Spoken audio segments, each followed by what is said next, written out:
Hello, drivers and fans. It is Pastor Zach Woods here, and I want to invite you to join with me in prayer as we have our invocation.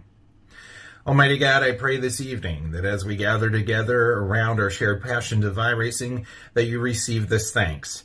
Thank you for blessing us with the technology and means to make connections with those from many walks of life around our shared passions of racing. And Lord, now I pray that you might bless these drivers with patience and wisdom as we traverse this track here this evening. Lord, we pray that everything we do is fruitful and beneficial in your sight. In your name we pray. Amen. Hello, drivers.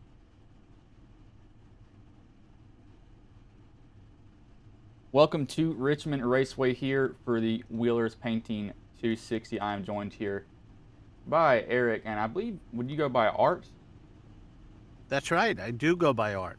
I was just going to kind of guess on that, but these guys have showed up here tonight, and Looney Tunes paint scheme will give them all a paint refresh. It's a 240 lap race. I thought it was 250 before, but it's 240 laps here. A Wheeler has qualified on the pole. Gonzalez second, Sutherland third, Smith fourth, and Brock is fifth. We'll go over the whole starting order after the race ends on that. But tonight, really, I expect to be who can survive getting off the corners, short track. So tires will like to spin a lot here. How about Austin Wheeler up front on the pole again? And he's definitely a rookie to watch for. That's for sure. Pace car is getting ready to.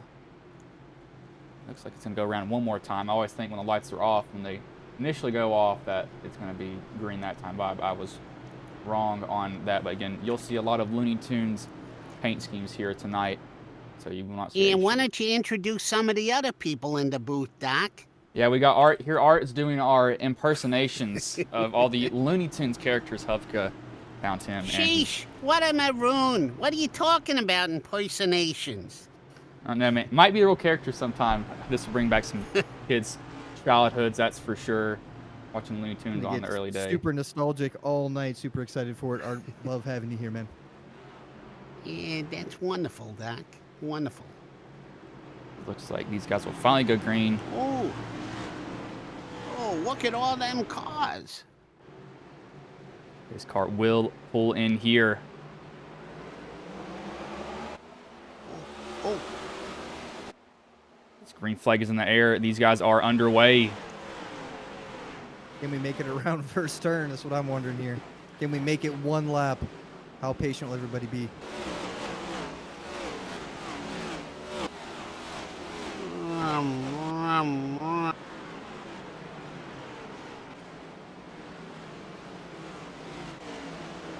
One thing I know with these short tracks, once the tires are cold, they're pretty hard. You do not want to spin the rears, because once you spin them, and especially in these next gens, once they get warm, it is pretty much on from that point. It's not hard. It's hard to handle coming off the corners.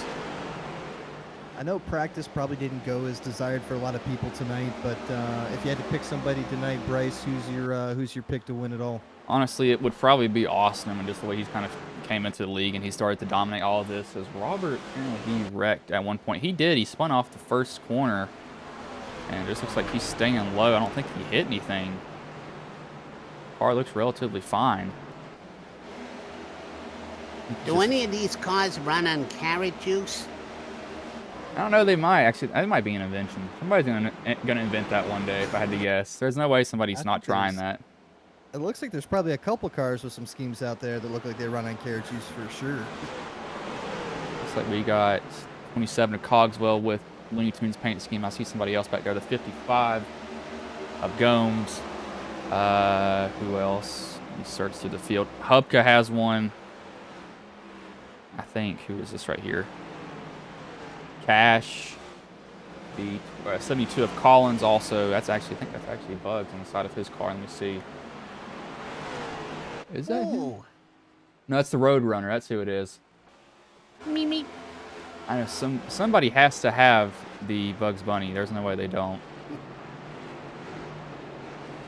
Austin out to a great start here, putting a little bit of a decent gap between the second and third place crowd over there. Austin really just killing it these last few races.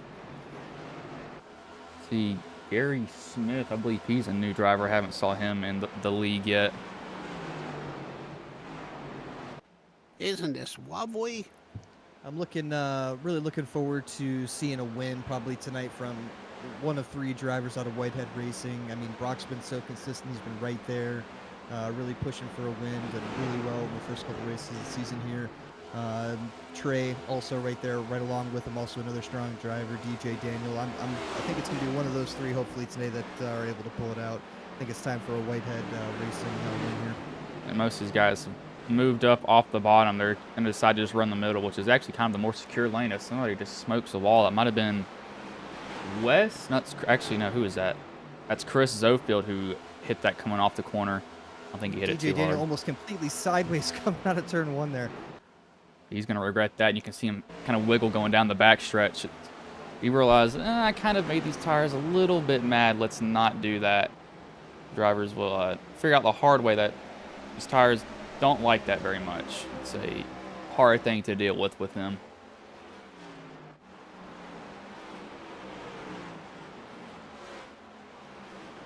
Looks like Collins, he's getting around TJ. Biggest mover right now is actually Tate. He's up 11 position. And so we have the 3 down on the inside. He has hit the wall out of harm's. I'm dying. I'm dying. Oh, Lord, Zofield and who's that? Ryan Sizemore and Zofield. Let's see what happened to them. Because both of them just smoked the wall, and a caution has come out. Oh, my goodness. Under caution, Austin Wheeler spun out, tagged a car. That's just loose off of 2. And That's gotta hurt. what does Zofield do? Zofield. I don't know what's happened to Zofield here. That was weird. That's all. I think he tried to go around a car and he just over accelerated. The tires just lost grip, it seems. And now where did Cash? He's not wrecked. You said Wheeler has wrecked? Oh my gosh, yes, he did. Yeah, Wheeler was trying to avoid the cars that were Oh, he's running backwards. I think he might have taken some serious right front damage. Wheeler himself. Probably he's gonna have to come in. Ugh. Yeah, that's. Listen, Buster, you gotta drive the car forward. Forward. That's right. Gotta keep it between the navigational beacons here. Wheeler, he hit hard, but it honestly seems like it's more fender damage than anything else. Was that the 8 that I also saw on the wall, or that? I could have swore I saw. Where is he at? I saw someone around Wheeler again. That's the 6 of Brownlee. How did Brownlee end up in the wall sideways, or almost in the wall? I don't know how good our flag timing is from the time that they receive it up here. I'd assume it's pretty in sync, but just seemed like Austin couldn't slow down in time to avoid those cars. That was weird. You normally don't see people come in that late on wrecks. He was definitely almost like full throttle coming out of 1 there. Yeah, he might not. His spotter, you would think the spotter would say something to, there's a wreck, back it down, but it seems like almost he didn't have spotter saying anything to him, and he just kind of kept going. That was weird to see. Hey, where'd all the other cars go? Most of them are. Ah, I don't think we'll see any pits. hurry up, you slowpokes. See if anybody comes down. That's definitely going to shake up the field here. Looks like we. Hey, it's the police. We got lights in the pace car. 24. All right, pull over. I say, pull over there, son. Some guys probably do need to pull over for the leaders. That's what most lap cars do. Some lap cars will be a pain. That's for sure. Let's see. Now we can actually look at some of the paint schemes. Go from a chase view. So I can actually see who it is. Little shake up here at the top 3. Sitting right now, looks like we got Isaiah Sutherland, Ricky Gonzalez, DJ Daniels running up front now. Austin's going to pit a second time. Looks like he's on pit road. Looks like he might just be getting his damage fixed, which means it's early in the race, so not a bad idea to do that. Wesley Janet, new driver. Which tells me it that damage is probably a little bit more significant than we think. It really is probably messing with the steering if he's coming in a second time. And you definitely want steering at a short track, because once they stop turning, just chews up that right front, and it is difficult from that point on. Got two of the same paint schemes almost. Yeah, Wheeler. Let me see if his steering wheel's straight. If it is to the side. I don't see it pulling, so he's maybe fine. I don't really see heavy damage on that car. Shouldn't be too difficult for him.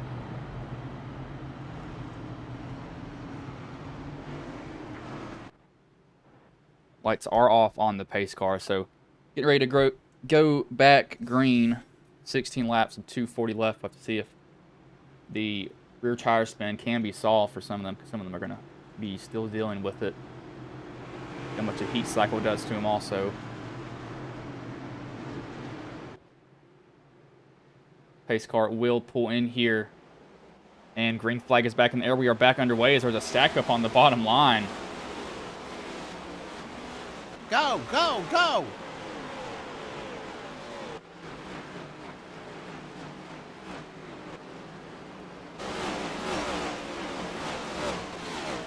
Isaiah just took off. Love to see it out of him. See if we can get a good little bunch up here in the top 5. See a little bit of a battle here early. See DJ, he just wiggled getting in that corner. That's rear brake bias starting to be a little bit too aggressive, trying to slow down, and he just shot around as we got somebody just hit the wall back there. I'm not sure who it is. I think they just scatter behind him. They get that Hey, sorted Doc, out. take a left at Albuquerque. You'll be there in a jiff. Most of these guys are going to try to turn left, and we have a caution out for Collins. I think he just spun it on his own. Going the wrong way. There you go. Oh gosh, he just coming back down the track, and I don't think he knew TJ or. So he's trying to get that car to bite. That's why he's coming down the track like this, and TJ's wrapping the bottom. TJ's probably not expecting to do that, and TJ, I mean, he ran his line there. And Collins just, he hit Woods in the side, but I don't think it was hard enough to really do anything. And then behind him, Arca brake something. Who just Arca braked that so hard? Better call Saul. Yeah, I think that was Johnny might have Arca braked this.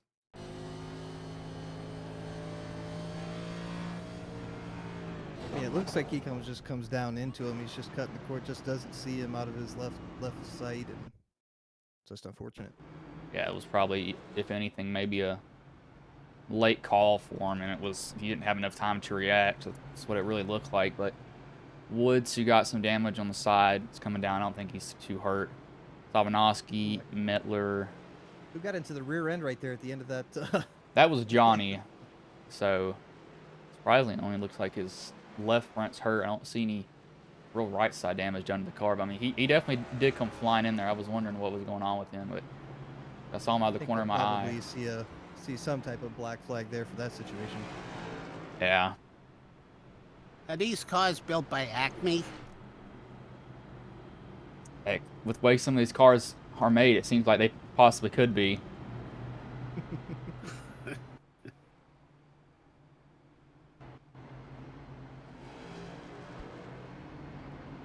Looks like I heard the transmission from race control there. Looks like we're gonna just dish out some warnings, and it's too early in the race to be dishing out any penalties. So race control showing a little bit of mercy.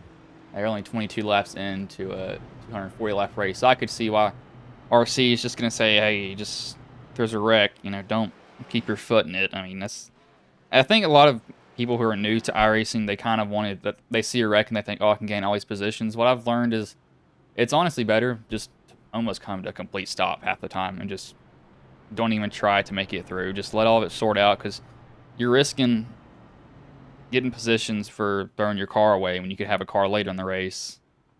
So we've got stage 1 here at 60 laps, correct? Stage 2, 120? Let me see. I believe so. That's probably right. The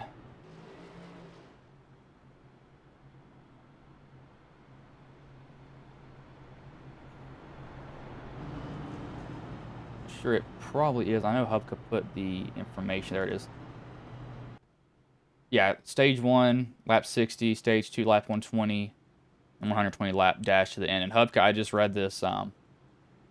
He put in the announcements. What did he say again? He said, I'll be keeping an eye out for intentional wrecking on short tracks, especially. Long story short, last year, if you all go back and watch the race, it was actually one of my drivers. He took out somebody else, like, fully on. I mean, it was pretty dang obvious at this track that he got banned from the league. But so, don't take anybody out. But if you do, don't own it, or don't say you did it on purpose. Say your brake got stuck or something else. But when I say he cleaned him out, I mean, he got him good. Gave him a good shot. Oh, he didn't. He made sure there was nothing else left there. Which I was kind of. I didn't say anything for about a 5 minutes straight because I couldn't believe it. But you see, lights have gone off in the pace car again, so they're getting ready to go back green. Sutherland and DJ, Gonzalez, Trey, and then Brock and Fisher, top 3 rows.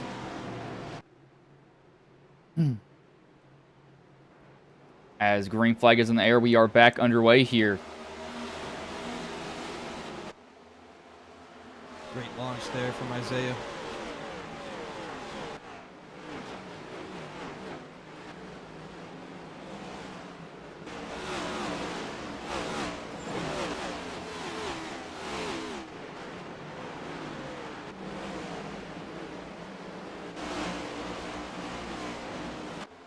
Goes out a little wide.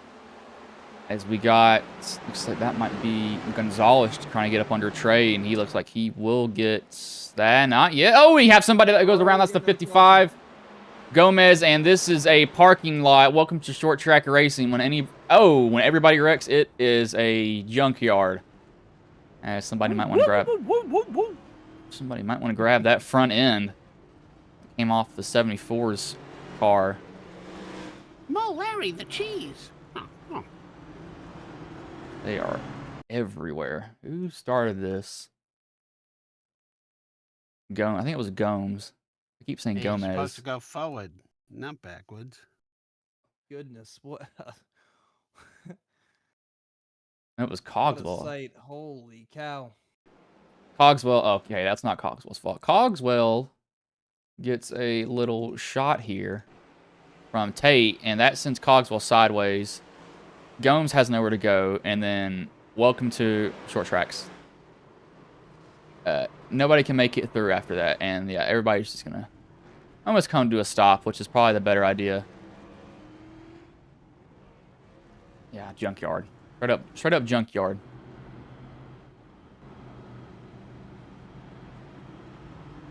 But now these guys are under their 3rd caution. We'll probably go to a side-by-side commercial break here.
And we are back here as green flag is in the air. We are back underway at Richmond.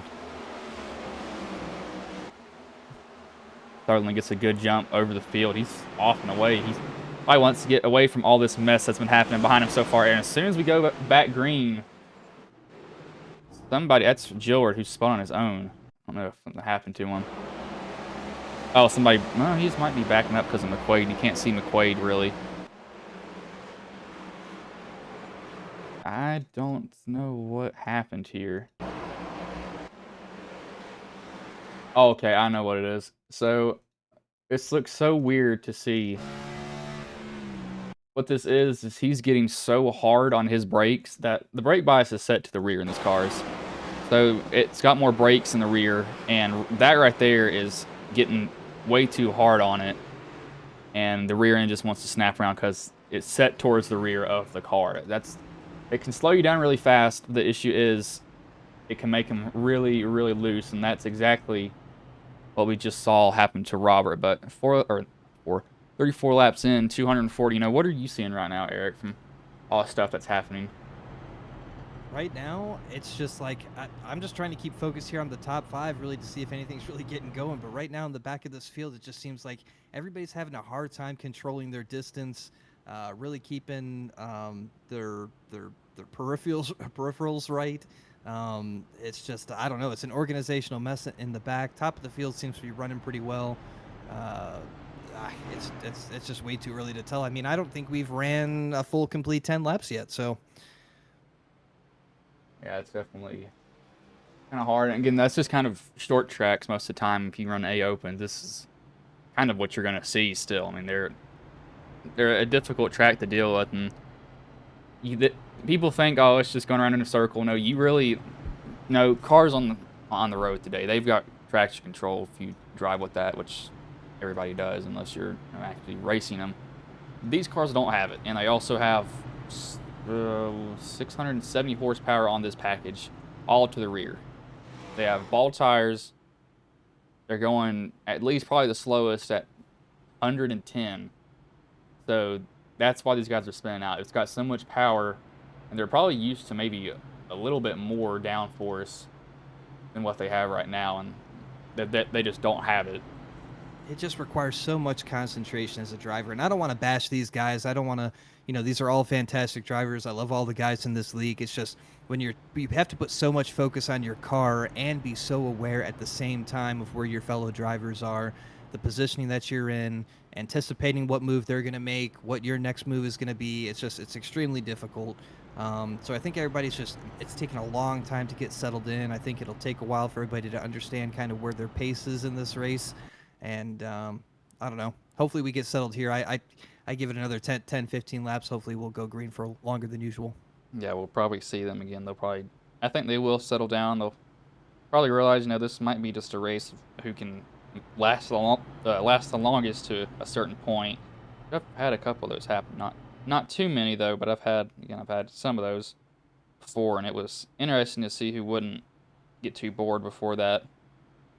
Again, I don't think they have a fast repair for this race. I don't think so. Yes, one fast repair. I was going to say, I know before the season started, they were talking about not doing those. I don't know what changed, but I think a fast repair is needed sometimes. When I was hearing the call-outs from RC in practice, I heard the stages, the laps. I heard one fast repair. I don't know if that's the truth, but that's what I heard in practice when they were rolling down the race briefing. It probably is true. If it came from RC's pretty spot on with that stuff, so they probably do have a fast repair. I know they talking about making it only for super speedways, but pace car will pull in here, and green flag is back in the air. We are back underway. Isaiah get another decent jump. DJ will take 2.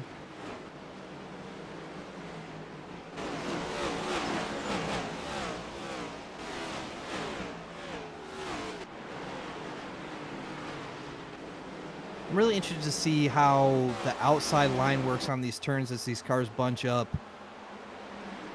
I found it personally myself really difficult to run that outside line if you get stacked up, but honestly, to a point, it's kind of a lane that, nobody's going to it. And it's kind of weird in some racing. I wish we have another caution. Oh, gosh. This is a big one again. Yeah, that's 72, 74, 6. 54. Bruce is in it. Where did these guys go wrong? oh my goodness. Yeah, this happens before them. This happens with Another wreck over there under caution in turn 1 as well. Cliff gets loose, gets nicked from behind. And these guys, so they're making fast moves with the steering. And that's why you see some of these guys just getting loose pretty much out of nowhere. Roos has nowhere to go. I see him get destroyed on the low side. And you said there was almost there. So there was We were so close. I was feeling it there for a second. I felt like everybody was getting their pace together. I felt like everyone was kind of feeling it a little bit, settling down. And of course, I don't know. Maybe it's just the commentator's curse. I don't know. There's Ryan. That's where I see talking about. Ryan gets nicked by Wes, and up in the wall he goes.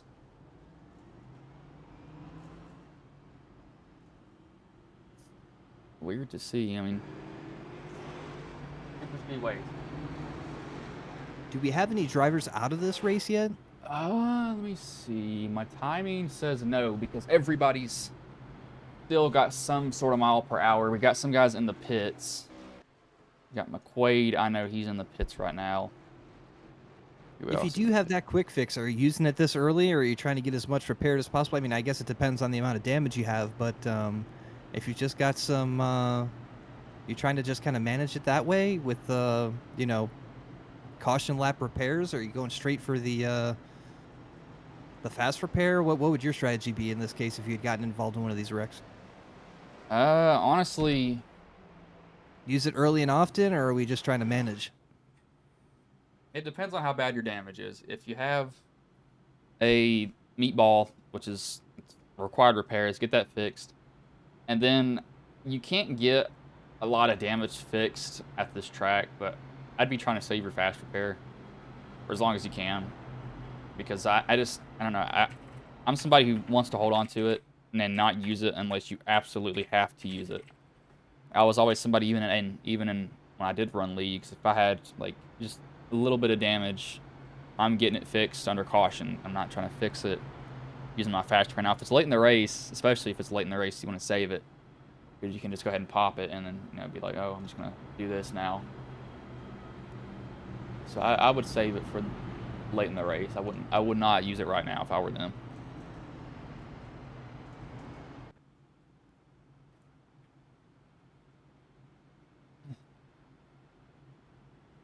Some adjustments coming down here from RC. I can hear. It sounds like they might have to go single file if there's a caution after this restart.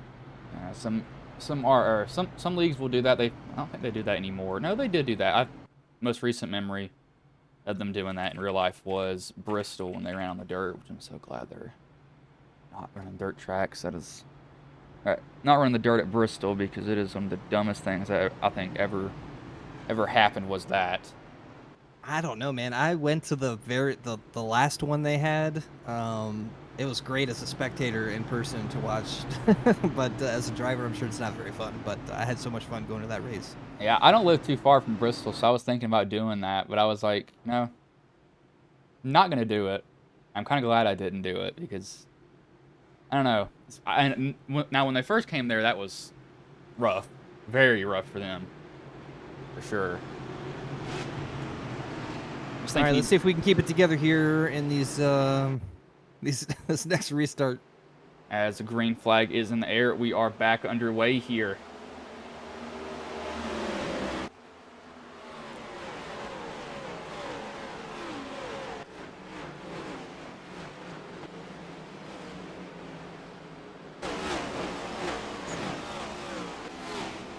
Smooth and steady now, fellas. Smooth and steady.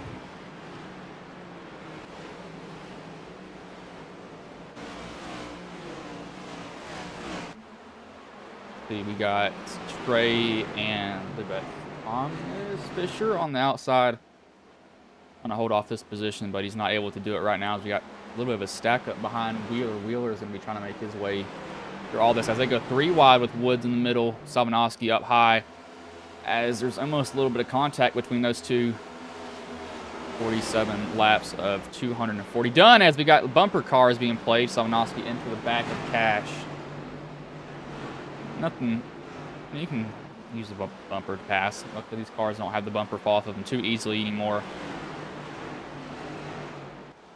See Metler, Wheeler, we're kind of watching Wheeler kind of work his way back up through the field.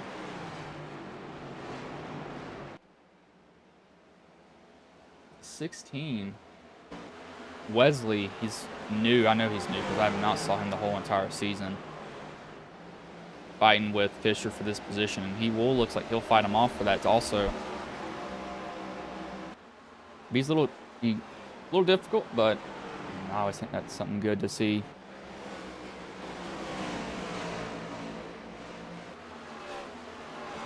Looks like we're going to be at the 10 lap mark to the end of stage 1. You can stage at 60, 120, and then to the end of the race from that point. Not sure what their tires can do, or really what their fuel can do more than anything. Well, no. Tires can do. You'll run out of tires for you to fuel. As somebody has spun, that is Sizemore and Cash. And Sizemore jumps to pits. Which means we will go to single file in this next restart. Yes. It looks like he took him out, but I know he didn't. Yeah, he's getting in there just super deep. And Cash is the innocent bystander. I mean, Cash is almost, he's coming down the track a little bit, but Ash just getting in there way too hot. And I think that Sizemore's called it quits. He's left the session. He's had a rough night, very rough night for him so far. He's not been too hot. Looks like we've had a couple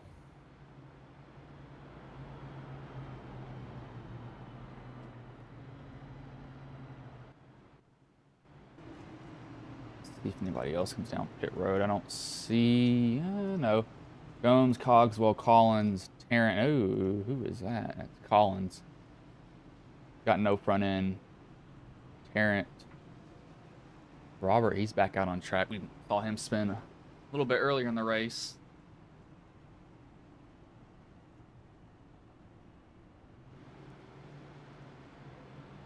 Seven looks like he's getting one of his laps back. Not sure how many laps down he is.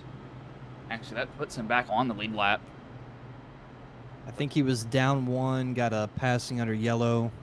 I think they got that cleared, situated. That's why he got the free pass. Getting waved around right now. See if these single file restarts can help. I mean, it's 6 cautions and we're 53 laps in. That's not a good ratio right now.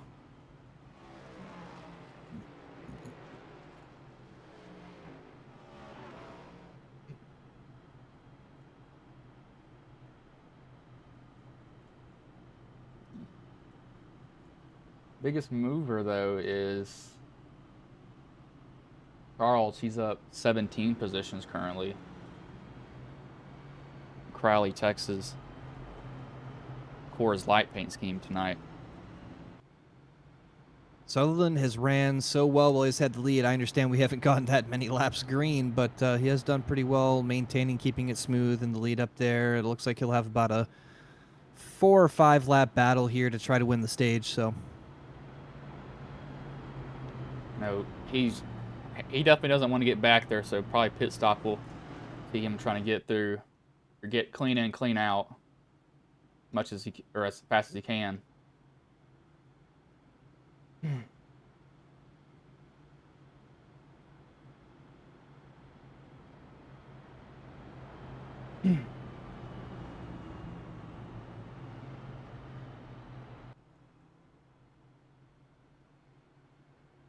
The light should go off this time. Should go off this time by. As And yes, they do. yep, they will.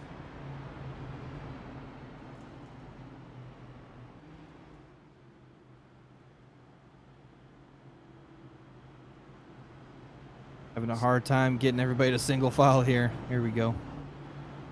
Some guys probably zoned out and realized that we're single file, not double file right now in the race.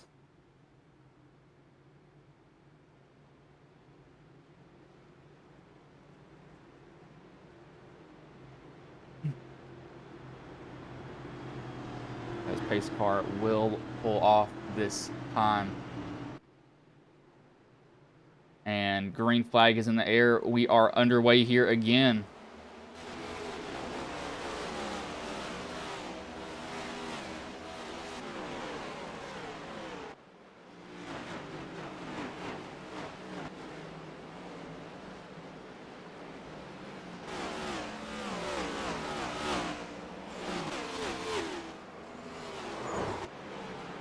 We really wish we had more racing to talk about. We just haven't had seen a whole lot of racing, but hopefully this first stage has taught a couple lessons to a couple different drivers, and we can have an exciting second stage here and push to the finish.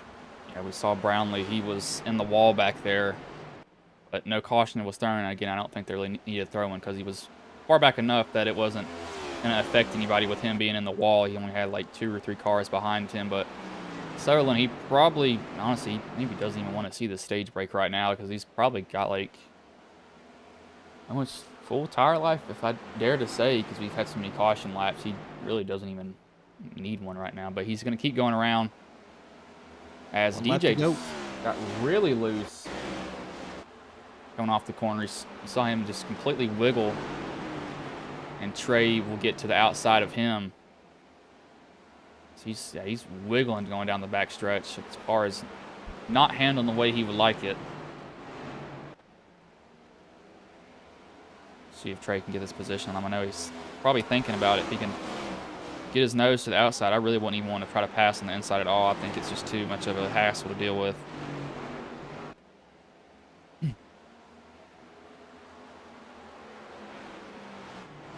Sutherland, he will be coming to the stage end. So, Sutherland, Gonzalez, Daniels, Whitehead, Jeanette, top 5, stage 1.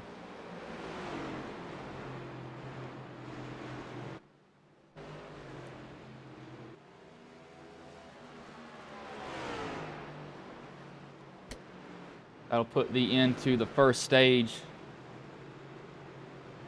You will come down pit road. We'll probably see everybody come down pit road unless you want to try to stay out and, I don't know, maybe, I don't know. I don't think you stay out. I think that's a pretty bad idea, doing that.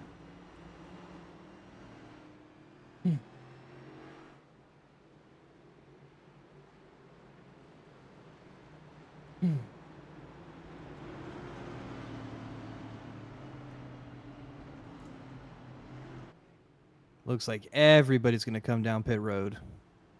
The whole pits are open. This is where you don't really want to have a bad pit stop. You want to have a really good one, so it doesn't get you stuck back there and near all the mess we've saw so far in the back. Is that Johnny that's been sitting down there on pit road? He's been down there for a while. Yeah, it's been, yeah, that is Johnny. He's been down there for 7.5 minutes right now. See, Wheeler with that first pit stall. Wheeler actually might gain a couple positions because of that pit stall. His is just drop and go. Other people's are drop, turn, and then get on the gases. Yeah, he will not. He actually will lose a decent amount. Cogswell stayed out. He pitted on lap 51. That's probably a smart move from him. He didn't need to pit again. And Gomes, he did not pit either. Cogswell, our winner from last week's race, he is probably feeling pretty confident. Good to see him back up there up top. And Cogswell was looking forward to Darlington. Yeah, I used to race in the league with Cogswell like 2 years ago before I got banned from it. Long story. It wasn't from cheating. It was RC made probably the worst call I've ever saw, and even had the broadcasters confused, and I actually beat him at Darlington, so I still kind of give him a little bit of crap for that. It was close at the end because of cautions, but I was, oh my gosh, I absolutely destroyed that whole field.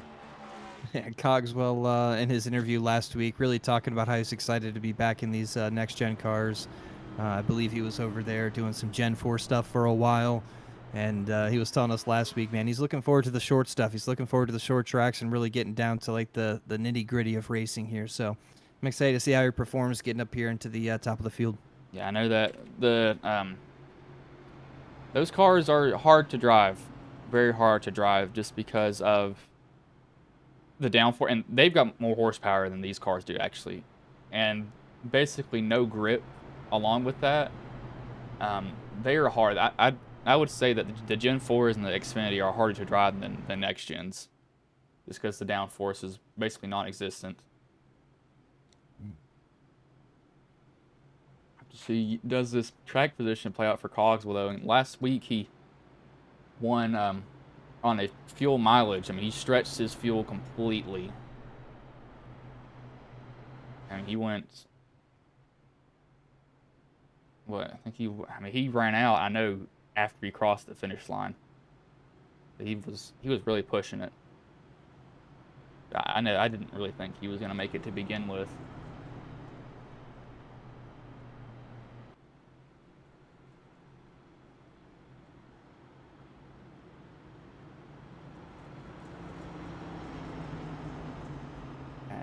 As we come to the second stage here, Art, how are you feeling about this next stage? Oh, I'm dying. I'm wondering which car is gonna win. It's so exciting. I can barely sit still. If you had to pick one based on color alone, what's your favorite color? We got a favorite car out there? Well, you know I am partial to carrots. Okay, all right. So maybe who's the 4 car out there? That would be, I'm not sure, as they actually go green. I didn't even see the pace car pull off. Ricky Gomez with the orange car out there. He's looking like oh my goodness, big wreck coming into turn 1. He hit the pit wall on the inside, came right back up the track. I didn't see who that was, but man, that was wild. I didn't either. Came down. He didn't realize that Fisher was there. He hit Fisher and then he went sideways and then pounded the wall after that. So even in single file is giving them some issues. It seems like it's not a great sign, I would say, almost. But we will go to a side-by-side commercial break as these guys are under caution again.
as we are back here. Pace car will pull in as the green flag is in the air. We are back underway here.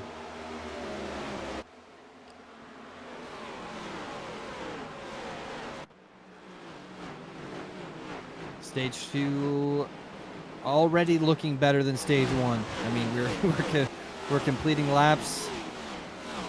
Somebody coming down pit road here. We went back up into the wall. Looks like that was probably Brownlee. I saw Brownlee in the wall a lot tonight. He's not had a good night with the wall. He hit the wall hard. Be very quiet. I'm trying to drive here. Cogswell and Gonzalez. Oh, another wreck down into That's gotta hurt. Oh my goodness. Bruce was involved. Why don't you get your trusty rifle and blast them out, Doc? That's right. I mean, might as well at this point. Some of these drivers just gonna have to let them do their thing. So where is this happen? I'm trying to see what. Okay, so I can look at Tate. It happens around Tate. It's not Tate. I'm just looking at cars that are sideways. I don't know what happened here. Again, it was Gonzalez.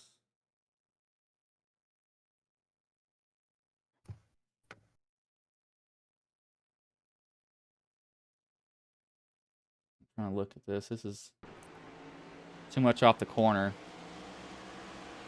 That's just, I don't even know, that's just getting loose, and then he actually doesn't even get hit from that. And he does get hit a little bit from it. These guys are scattering to get away from him. Well, after leading the race early, having a couple different, getting wrecked, getting some right front damage, Austin Wheeler was in the back. He's made his way back up front here again to battle for this, these front positions back up here in P4. Good to see him make his way back up.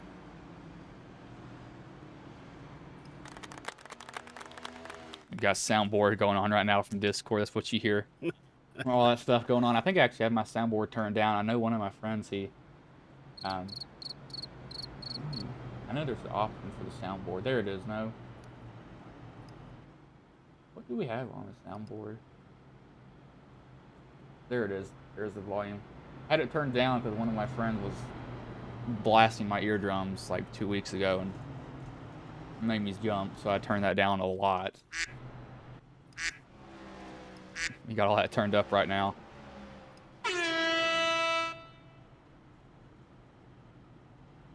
We'll take it. We'll take any entertainment we can get at this point, because right now we've been watching caution lap after caution lap after caution lap. It's just been so difficult for these guys to just kind of find their groove, find their momentum. Front of the pack seems to be holding it up really well.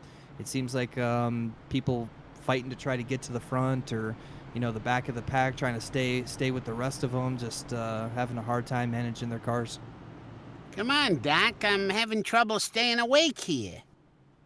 Yeah, guys are probably leaving to go to the concession stands, which if you've been to enough races, you would know that when caution happens, it's like that's when everybody goes and gets food and stuff like that. It's always kind of weird to see, especially even at sport. It really, almost any sporting event, when there's a break, people try to get food or something like that.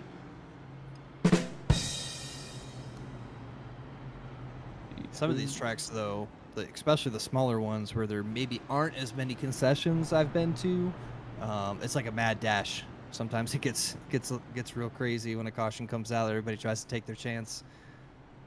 Virginia has 2 tracks. I've been to Richmond once. You've been to racetracks where they kind of have, well, let's see, lights are still on. I have to cut it short. I have to say that next caution, whenever that is. Don't want to talk over. Let's get some action going here, fellas. Keep her straight, nice and smooth. Slow in, fast out. Let's go. And race control has gone back to double file restarts, which is kind of an odd choice, to be honest with you. I really wouldn't expect to see that. I don't stop getting notifications on this. Hopefully y'all can't see my Steam notifications, but I'll turn my Steam off. That's getting annoying. Isaiah Sutherland, DJ Daniels, Ryan Gomes, Austin Wheeler running up front here. Seems like they've been there all race, but they really haven't had to race for much as we go back green. As you got green flag is back in the air. We are back underway here.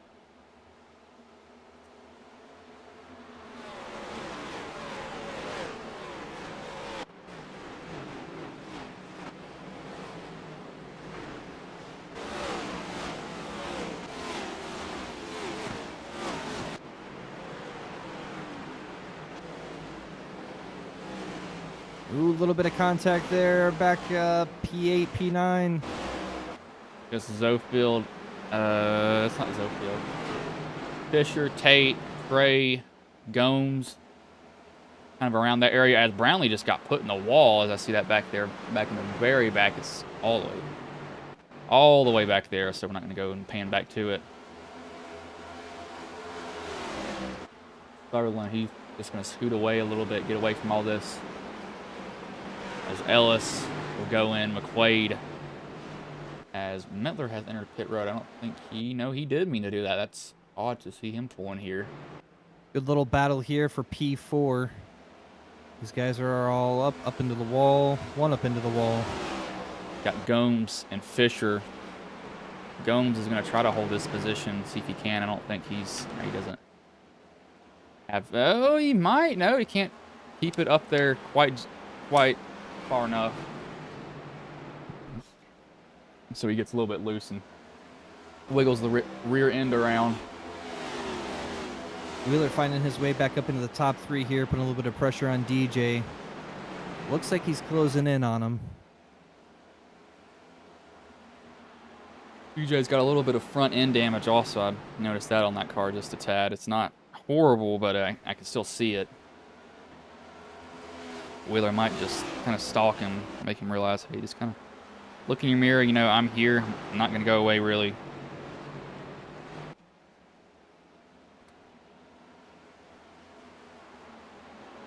These guys back here, maybe realize we can't get on the throttle too hard because we're just going to spin the car.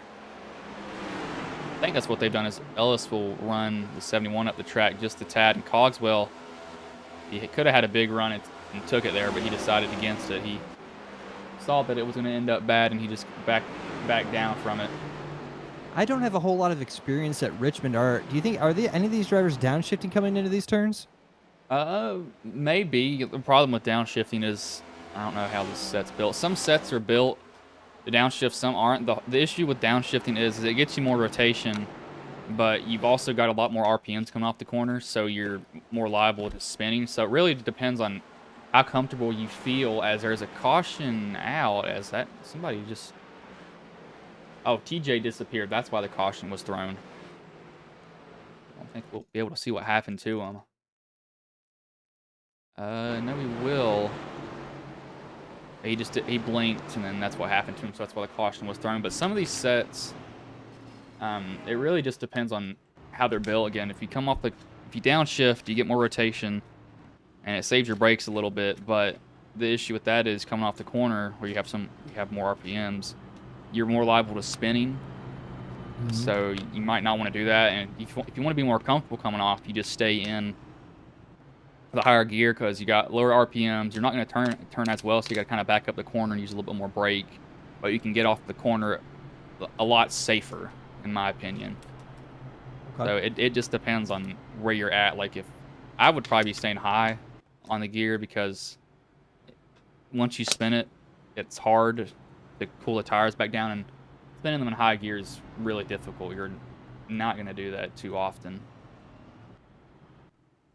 And shifting also can be a little bit harder for some drivers too, because you have to add an extra step where you're just having to downshift, and you might honestly forget. I'm probably one of the worst people trying to downshift in some cars. Problem is, my dang feet are so small. My brake and my pedals are way too close together. It makes it a lot harder. Who was that just got the free pass? I missed that. I apologize. That's... Not sure who that was. It looks like that's Cash. You see that blue paint scheme coming from here.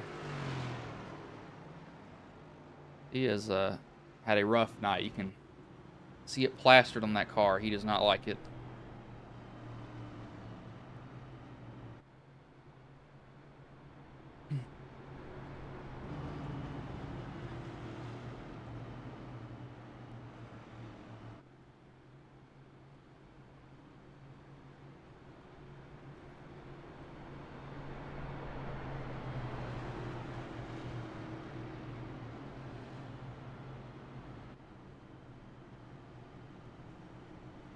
Isaiah in the clutch.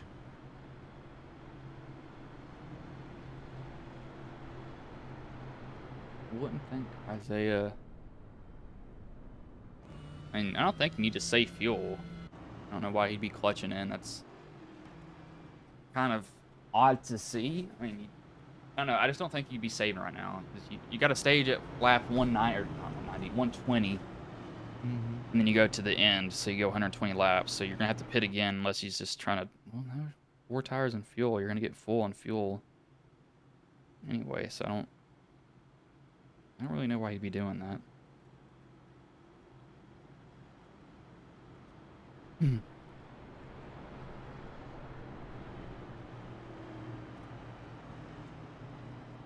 One to go this time around, I'd assume.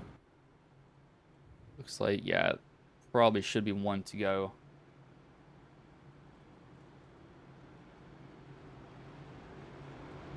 Lights are off. It will be green this next time around. Sterling, DJ, Wheeler, Tate, Fisher, and Trey up there right now currently.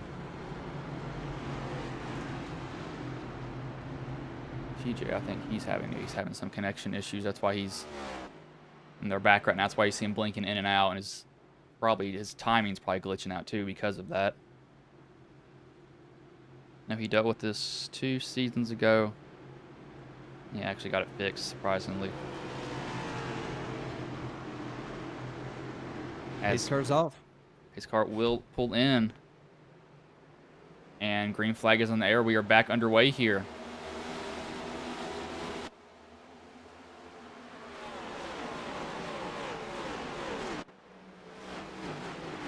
Another car up into the wall, the back of the field. Not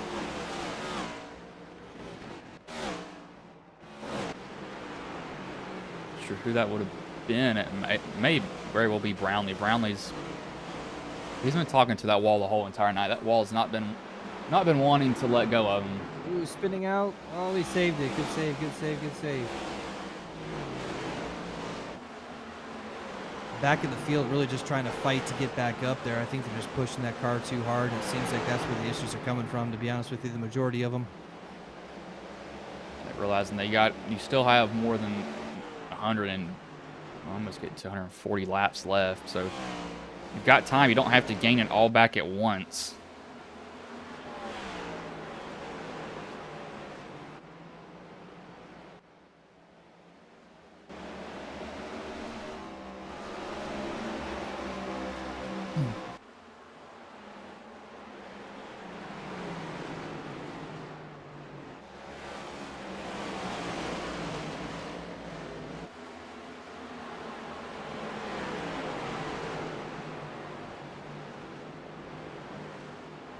Isaiah really just putting a gap in between them.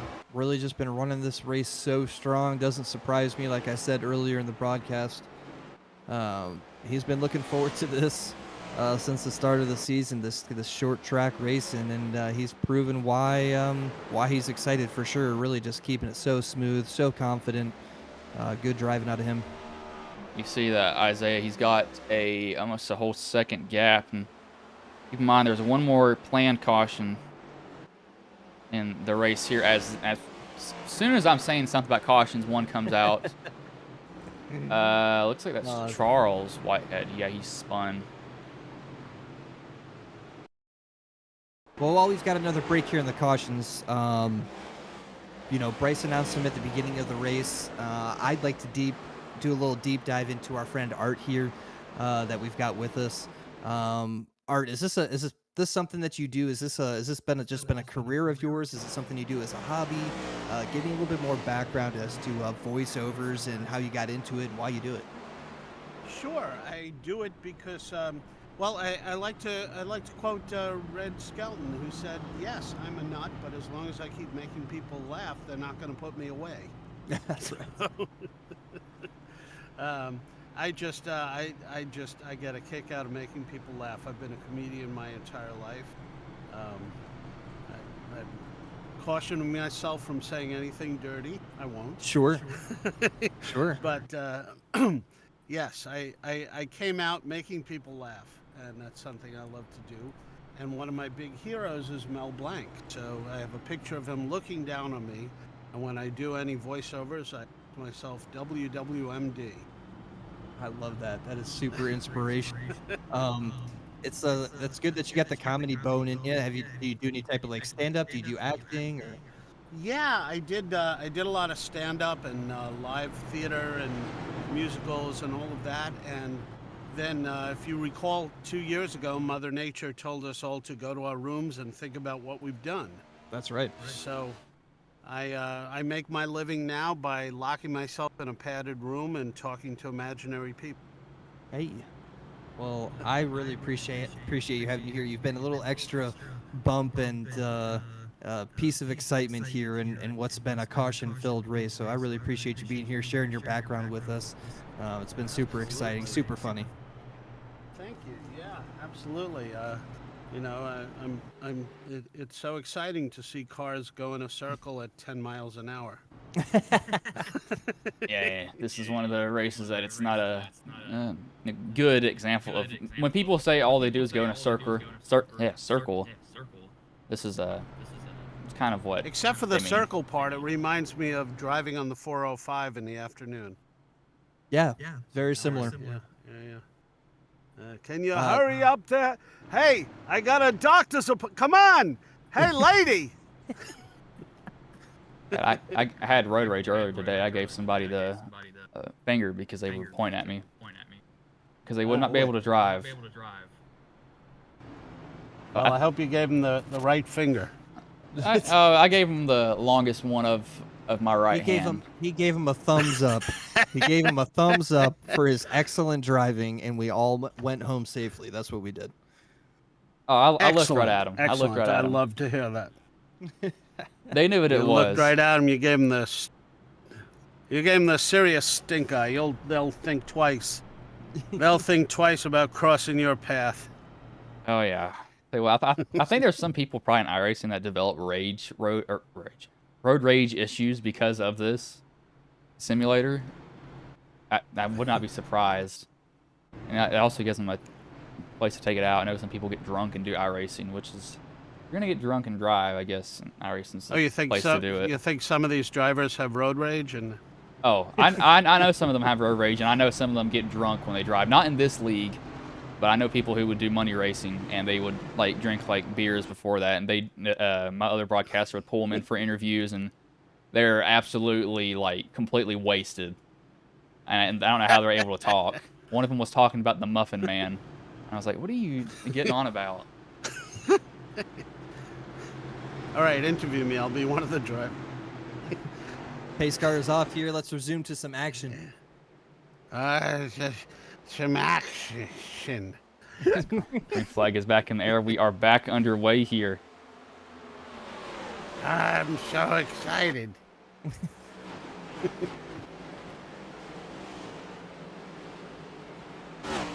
Lap 120, keep in mind, end of stage 2 as we get into the triple digit mark here.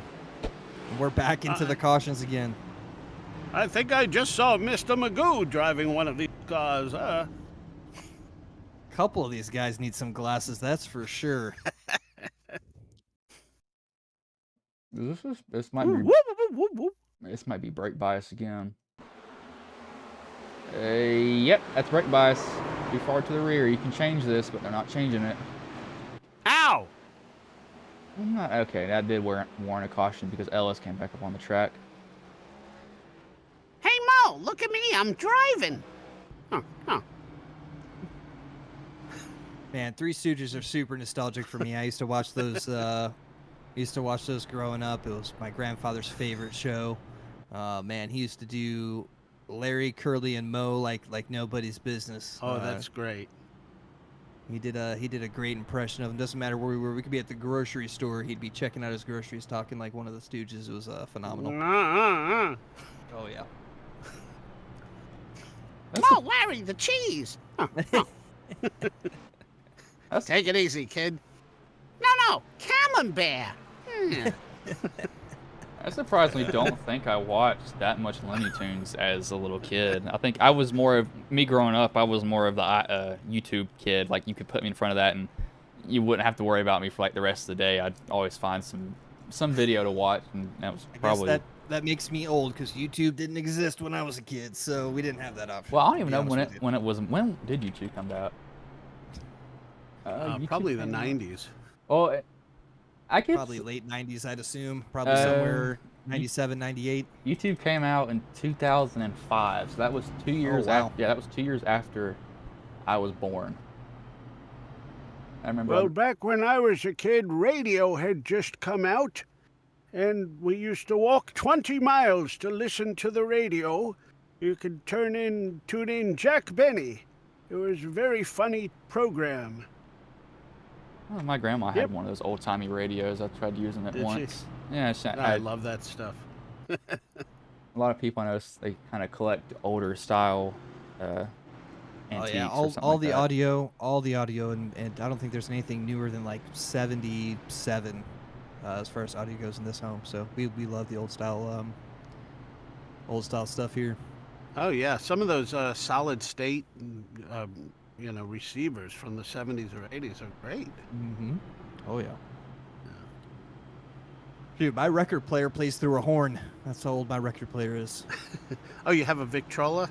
Mm-hmm. I have a Victrola. I love that stuff. You just can't play music from the 40s and 50s without it. You just can't. I had an old record player, and I had a collection of 78s when I lived in New York. And I was playing a 78, I think it was Paul Robeson. It was great. And my ex-wife walks in, she said, "Well, don't they have that on CD? Why are you listening?" Because it's not right. It's not the same. That's why. Yeah, that's the point. A little bit of the dust under the needle is what gives it the flavor. Everything now is all of it's digital, worldwide. Anything you get now, and a lot of things, especially older, can be transferred over into something digital, which I think is a good thing because it's preserving a lot of the older songs that if it wasn't for the digital stuff we have would really be gone from today. For sure. Absolutely. Wouldn't have a place in society anymore. And now some people, they like that. Come on, you drivers. One of you hit the gas. There we go. All right. And coming around the first turn, it's Beetlebaum. As they just get the green flag back. So they're going to do a little 10-lap sprint, and then a planned caution will come out, and that hopefully is the last one.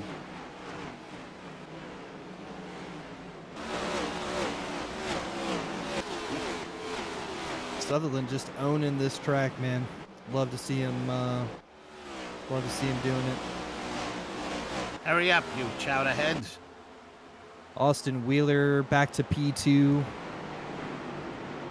Tate not far behind him. Whitehead really putting the pressure on Tate. Safety pin has been scratched. We got Tate. He's going to do almost a cross remove there on Wheeler. He'll get that position. And good to see a little bit of action here. Talk about some racing. I'd say probably Virginia is, maybe one of the states that has, or one of the, or actually probably is the only state. No, Darlington's in South Carolina. Yeah, I think Virginia is the only state that has 2 NASCAR tracks in it, if I'm correct. Are they connected? I believe so. They may be. I know they got Martinsville, which is the short track, which that is, you go there in person, it's always fun because drivers lose their temper all the time. I mean, there's been multiple fights at Martinsville. It's short track, short tempers, and you got Richmond, which is all the way up in Richmond. Great. And then you got a lot of alcohol and guns. Perfect combination. Oh yeah. You surprised? And that's Trey down the bottom. He just bounced off the wall. He hit that wall hard.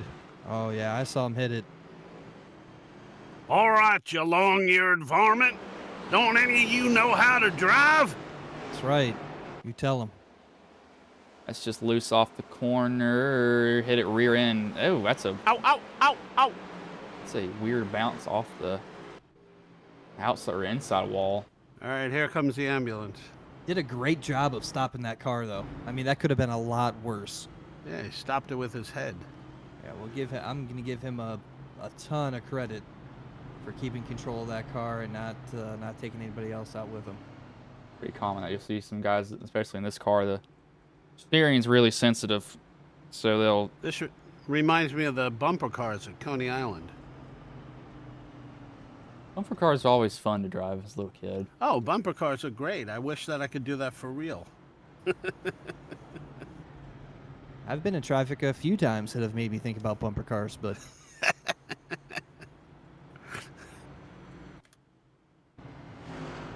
See, this, honestly, I wouldn't be surprised if RC calls this as the stage break since we're so close to it. I don't even know if we'll go green. I mean, he probably should call it.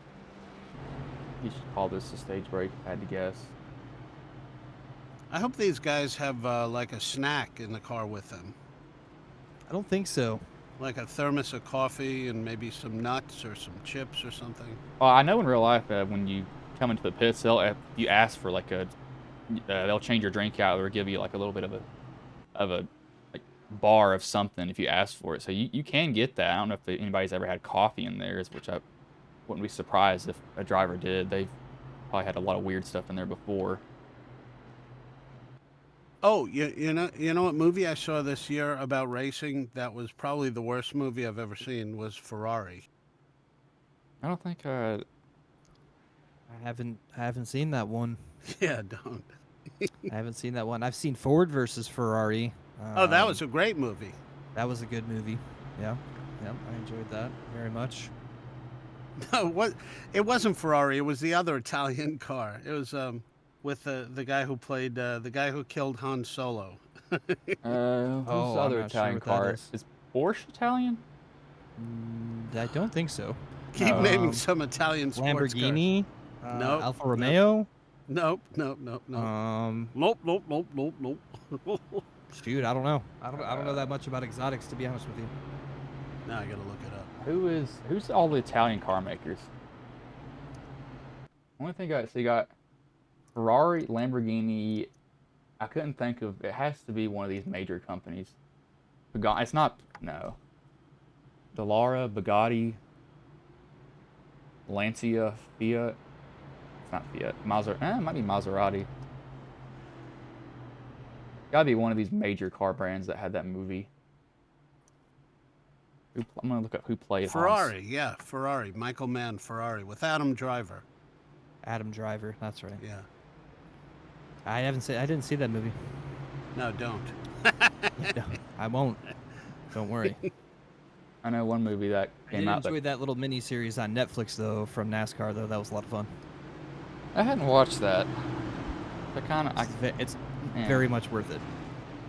I don't watch a lot of like stuff like that. Now, I don't know, I can't watch like stuff like that. Like now, if you get me on anime, I'll watch like 24 episodes in a day. But like stuff that is like that long, I don't know why. So I just can't do it. I have to like be able to skip. I've ended up skipping through a lot of it. I'm always somebody who likes to skip around. I have like a 10-second attention span sometimes. Sounds like a YouTube child to me. We're coming back around. Oh yeah, definitely a YouTube kid. But green flag is back in the air, and we are back underway here.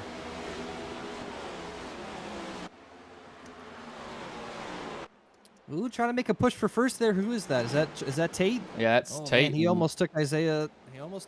Wheeler back on the outside of Tate. He's gonna be able to hold that, get down in front of him. I saw him give a look to the inside, and I don't think he got cut off. Oh, he's gonna spin out. There he goes, Tate. and Tate's down gonna go to the infield. To the grass. I wouldn't have thrown a caution if I was RC there, especially with how many we saw. Again, you all pretty much saw that happen right in front, but I don't know. It's not a good number. 14 cautions and 121 laps in. Not a good number. What was I going to say? I was going to say something. Here comes Speed Racer. He's a demon on. I'm going to say something earlier. Oh, yeah, it was... I was at this track one time, I know, in 2014, and I kind of call that Gordon's revival year, and I don't like talking about that year because of Texas. That still makes me so angry to this day. But we actually won tickets to a. If y'all have been to races, yeah, this is probably stage break here, so these guys will pit. If y'all have ever been to racetracks, they have a lot of stuff, outside the track, giveaways, and they'll get giveaway cars and all that good stuff. And my dad, he entered one of those. At the time, I was 11 years old, and he entered something at. We were at Martinsville because we didn't go back. Yeah, it was Martinsville because we didn't go to Bristol after like 2013, and he actually won tickets from the Toyota Experience. So we got to go on the track. We got to ride with Alex Bowman in a Toyota Camry on like a little bit below race speed, at like going like I don't know how fast he was going. I was 11 years old and he told me to sit in the front seat with him, so I sat in the front seat with Alex Bowman. And you talk about speed, I couldn't open my eyes because like it legit hurt to open your eyes in that car. My eyes were closed the whole entire time. That was one of the funnest things I think I ever did at a track. And I also got like another story too is we were wandering in the pits and we actually came near Gordon's car. We weren't supposed to be back there, and one of the NASCAR's officials kind of got us, and my dad thought he lost his pass, but had wrapped around his neck and went down his shirt and couldn't see it. But that was interesting too at that track. So we had a lot of fun at Richmond. That's the only time we went because that's like 5 hours away from us. Don't want to drive that far for a dang race. On the completely other side of Virginia. Brownlee didn't come in. Everyone else did, but Trey actually got the lead. No, Trey didn't come in. DJ and Trey didn't pit. They stayed out. So 116 laps. I mean, with the way this race has been going, I really don't feel like you really do need to pit unless you're topping off on fuel. I don't know if they've used that much fuel either, though. So it's like, if we're just gonna go 5 laps caution, why? Why? I mean, that does bring up a pretty good point. So we'll have to see. Cody's gonna get away around here soon. I know he will. Maybe they're nervous. Could be nervous. Or pull what Talladega Nights did, just kind of pull off on the track. And what do you start eating? Ice cream? Yeah. Oh, that's such a great film. Yeah, I think they epitomized everything that people joke about with NASCAR.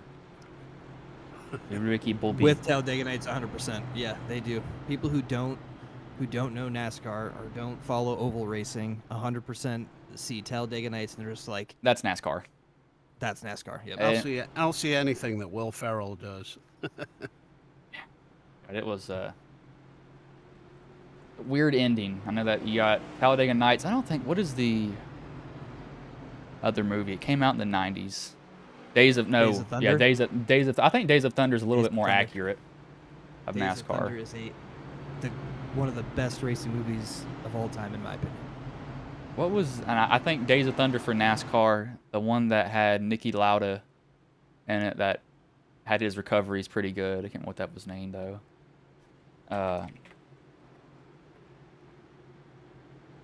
Rush is pretty good. Y'all didn't know, like, yeah, back in the F1 days, they didn't have any protection, which I'll get back to it. These guys go green a little bit, but pace car will pull in as green flag is in the air. We are back underway here. 113 laps left.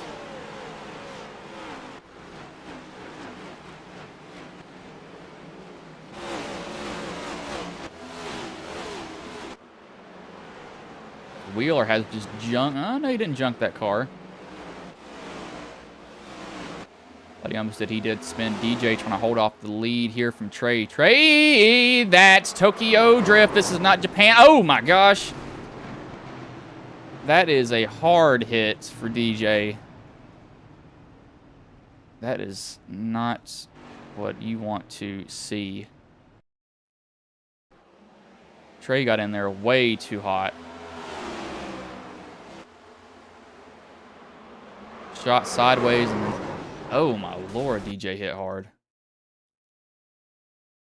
Yeah, that's probably gonna be DJ's day, but I don't think he used his he's had a little bit of damage there on the right front for a while. I don't think he's used his fast repair. Yeah, he didn't. Probably the issue is he can't roll. Well, if he's got a tow, he can't fast repair, right?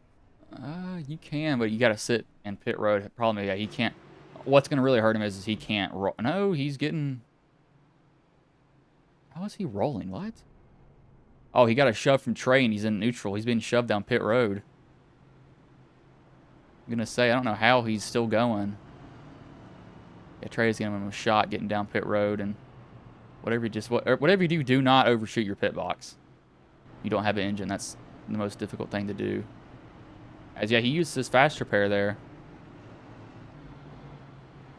Oh, I was getting back to my kind of on the topic of movies. Rush is I don't really keep up with the F1 to begin with. I don't really care about it. But about Niki Lauda, he had a crash in.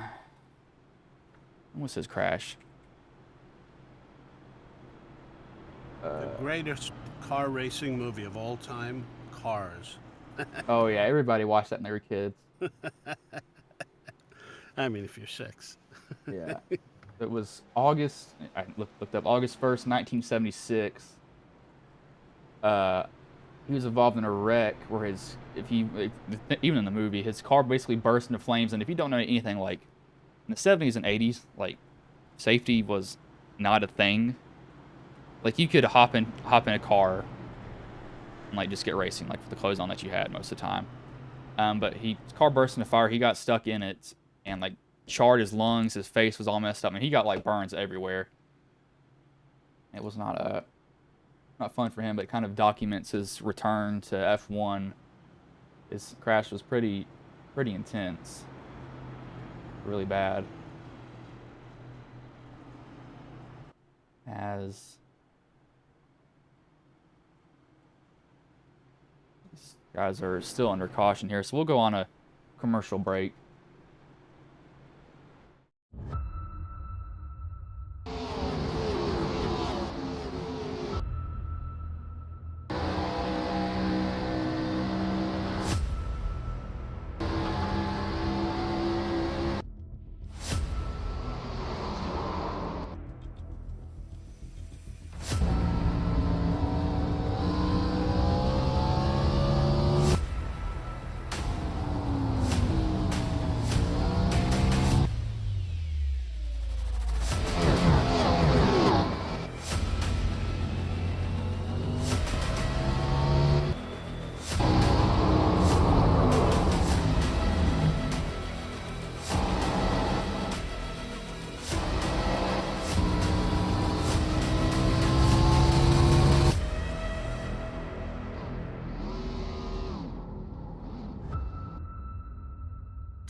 As the green flag is back in the air, we're going to cut that ad a little bit short. 134 laps of 240 done. They go back green.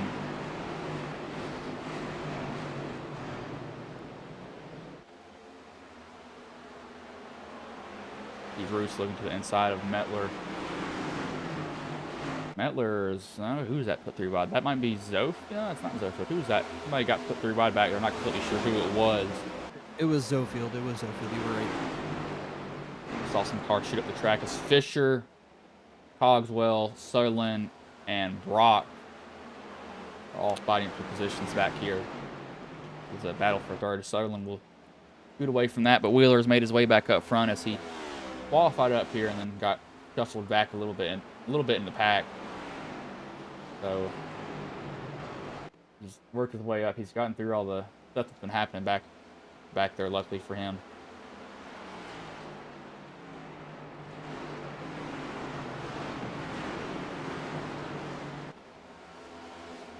Rawls is down pit road, not completely sure why. I'm about a little bit less than, we're getting close to 100 laps left. These guys are running 22-second lap times. So pretty quick overall for them. Race has been going on for probably about an hour and a half, or yeah, hour and a half right now.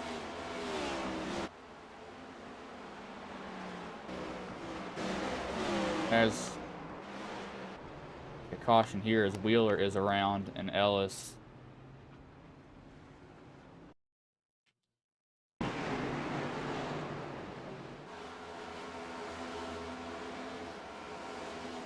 But the question is it time to sing the Speed Racer theme yet? Maybe. It might be. We're really gonna have to pull something out of our box of tricks here for some fill time, because we have not had a whole lot of racing to talk about. Just one of those days, just one of those tracks.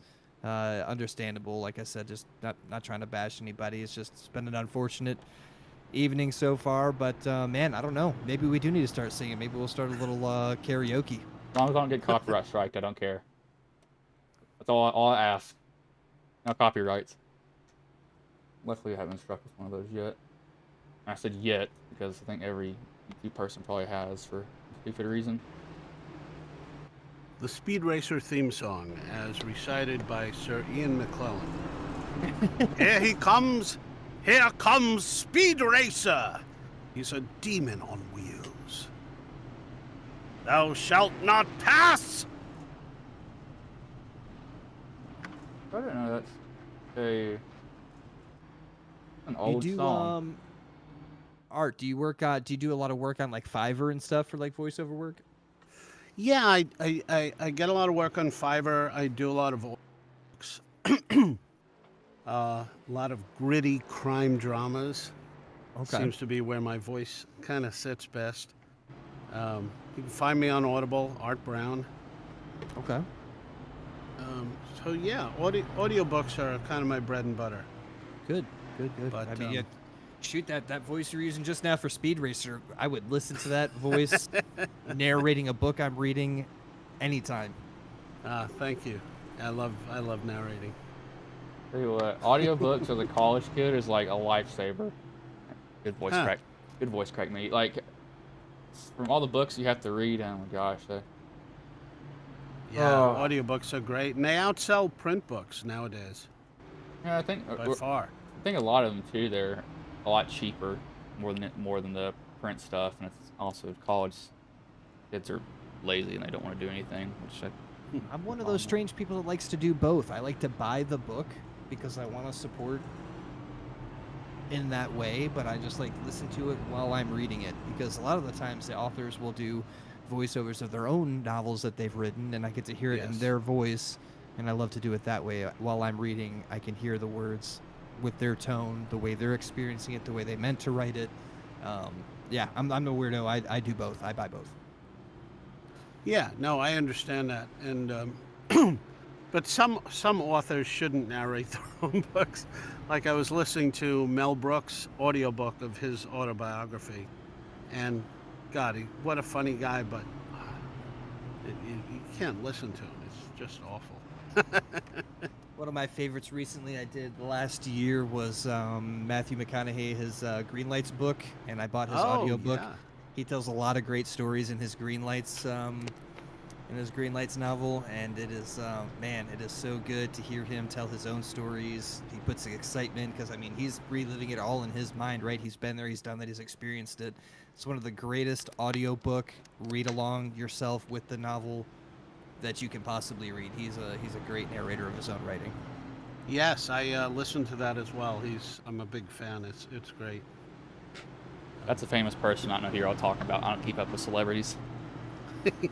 One of the best audiobooks I ever listened to, which got me really interested in doing it for a living, was Nick Offerman from Parks and Rec.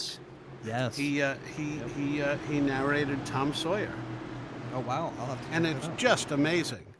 It's really, it sounds like he gets the emotional voice of Mark Twain. Back to green. Come on, guys. Let's get some racing in here. I'm having a blast talking about voiceovers and reading and all that other good stuff. But man, let's see some racing here, fellas. Let's get it going. Here comes Speed Racer. He's a demon on wheels. Come on, join in if you know it. He's a demon and he's gonna be chasing after someone. I don't think I know that song. I probably heard it, but didn't realize it. And I've chewed on this bottle that y'all might be hearing enough that I've actually punctured a hole in the bottom. Yeah, I put a hole in the bottom of it with my teeth. That's interesting. But back here, we got looks like 4th position. Wesley and Brock's gonna fight. I'm gonna bust this bottle if I don't get out of my hands. Wesley close up on Brock. They get somebody spun. Netcode is not a fan as he has a car that is absolutely beat in. It's gonna be interesting to see if it'll turn. What's Wheeler's gap here coming on the front stretch? Chris Wheeler or Austin? Oh, I forgot there's 2 Wheelers. Wheeler is second, almost a second, and let's say 2/10 away from Fisher right now. He's Sutherland's really out there. Holy cow! Yeah, he got up and away. He doesn't want to have to deal with that back there. You put a Looney Tunes character. Run into some lap traffic here in about a little lap or so. Looks like if they get lap traffic, we haven't had that yet.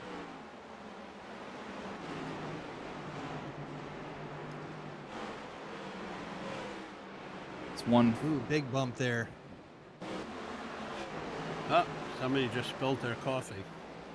See Sutherland, he just smoked the brakes getting in, and that was about to be bad. That's when, because these cars do not have ABS, once you lock them up, you just basically start skidding. I've kind of found with almost really any cars, if you lock them up, just take your foot, I mean, don't take your foot off completely, just move up a little bit and kind of pump them yourself, and it'll work sometimes to a certain point, and then other times you're too far gone to be saved, what I found.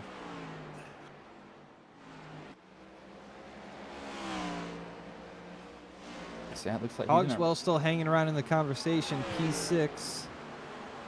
That's our winner from last week. Gonzalez is up here. Gomes. Bruce has made his way back up to the front. He was not struggling. He was just involved in a lot of stuff that got him stuck back there with everybody else. So we talked about him last week in that race that we did. That he finds his way towards the middle and the later stages of the race. He finds his way up there. He's always just kind of patient and strategic and feels out the field and makes his moves when he needs to make them. So not surprised to see him back up here again, trying to fight for contention. Last year I think it was last year, he had a kid, and I'm surprised he's still racing as much as he is. As Wheeler's actually, this is his home track. He's from Richmond, Virginia. I didn't even see that until I clicked on his name for SDK to show it up. But this is his home track, so it's probably why he's a little bit better at this track than most people. I think the home track for me would be Bristol, because I'm only like, I think like an hour and a half away from that racetrack. No, not even an hour and a half, maybe an hour away from Bristol. And I know Martinsville, I'm like 2 hours away. So Bristol will be my home track. Bristol, if you haven't been to it, is probably one of, if not the best tracks to see a lot of action. We got helmet throws as we have a caution out here. Metler's wrecked.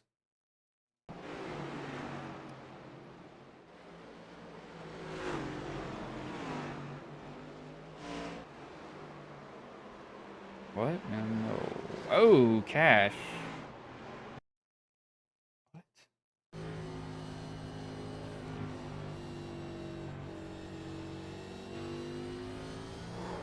That's just the rear. These cars are not stable in the rear end at all to save their lives. This has been difficult for everybody, I feel like. Yes, we saw that so many times. If you're not running top 3, it's been tough. Yeah, it definitely has been tough. I know somebody in the chat said, let's go racing, and then they said never mind right after that. It's been one of those evenings for sure. I know most people have probably gone over. We make money off YouTube. I don't understand why I have to look at ads for my own live stream. Like, seriously. I'm trying to check on Austin right now. They're doing the Gen 4s at PGR. They're at Daytona. That's the money racing. they do, as he didn't change it. Still says Craftsman Truck Series. Oh my God, Austin. Actually, it might not be Austin. Who is it doing this? That is Austin doing that race. See how that goes. He has 25 people watching. I'll tell you what, people... I don't know what it is with money racing, but people will eat that stuff up. They have a chance. What happened to Roos? Roos Lars? No, he is. Well, supposedly at this point, driver chat has been I think you pretty solid and apologetic at this point. So hopefully it stays that way. Maybe we might see some people start yelling at each other. That'll be interesting for them to start doing that.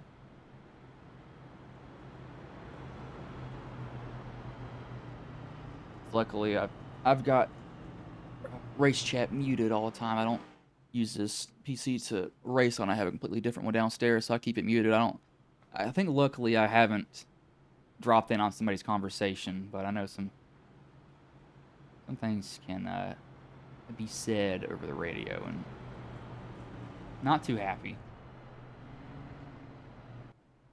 I know some people were more apologetic than others. I've had my voice chat muted one race during a race because one of the iRacing officials decided to hop in there, and I was tired of getting wrecked, and I said, if you hit me again, I'm wrecking you.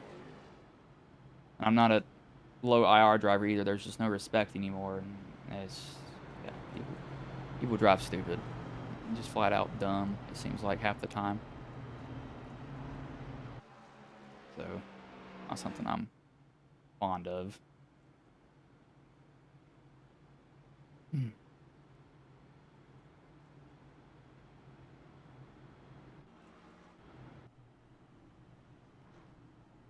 Cash is down pit road. Wheeler's off and away. We have 2, 3, 4, 5, 6, 7, 8 drivers out right now. I'd say probably for Richmond that's actually a low number, but they've got what's going to be 80 laps left here. And I expect probably see, honestly, 4 or 5 more cautions, maybe. Now, if you want to know something that would make this even worse, make it rain. And don't give them rain tires. That would not be fun. That would be absolutely catastrophic. If you thought this evening has been rough. Whew. Well, I made a mistake. I was running some Lamborghinis, and I was like, why don't I have any grip? Didn't they put rain tires on? And they kept them on dry, and it was, oh my gosh, I had to change it over. It was so bad. But pace car pulls in here, and green flag is back in the air. We are back underway.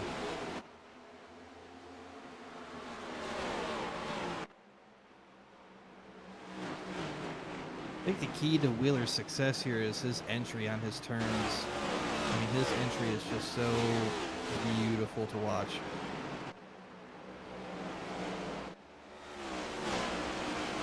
This is the track. With it being as short as it is, people like to overdrive the entry, and they think, oh, this is turning so well. Oh my gosh, this tire's and somebody's around. No, they're not. They saved it. And I lied. No, there's a big wreck in the back. Big wreck in the back. I saw DJ Daniels involved.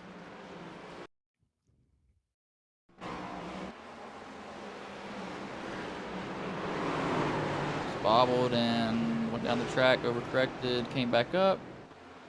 Zofield and Tarrant had nowhere to go.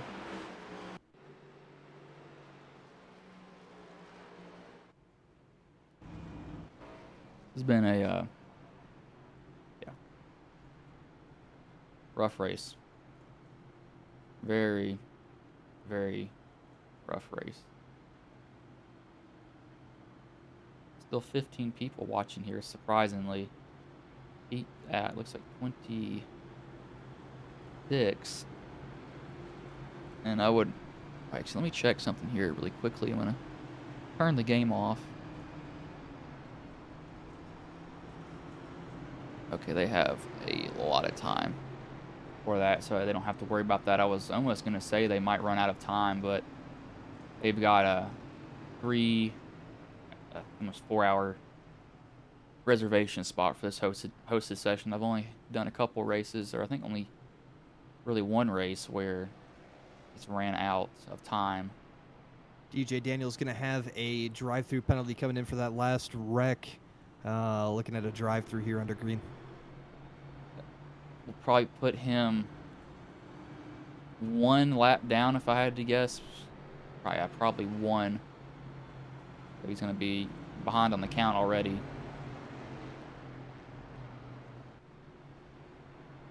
He was there's a lot of race left, and we have had it rough. That's true. So, he very well may be able to get back up on the lead lap pretty easily.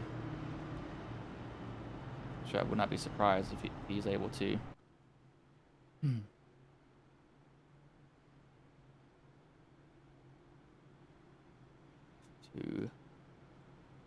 Lights should go off on the pace car this time by.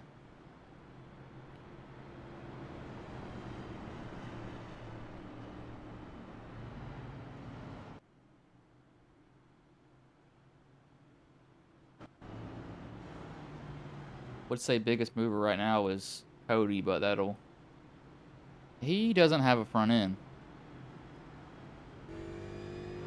He'll probably find his way dropping a little bit here after restart. Yeah, well, I don't know. These cars don't take engine damage like the Gen 6 did. You'd be surprised. I know the Gen 6s before, it would be engine damage, and then it's anything. I'd say you can get hit with the pebble when your race was over in those cars because they were so aero reliant. These aren't, and it tends to be more of the engines don't lose power, they explode. There's there's almost no in between. I really think either blow up or not blow up, which I kind of like that. I think surprisingly I haven't blown up an engine from just racing. I know from like wrecking, yes, or being involved in a wreck happened before, but I don't think I've actually blown up one. I mean, I've saw it happen multiple times at super speedways before. People don't realize to get off somebody and they just blow it up right there on the spot. Yeah.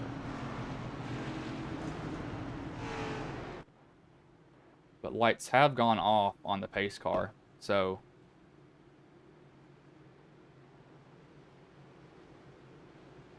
should be going green this time by.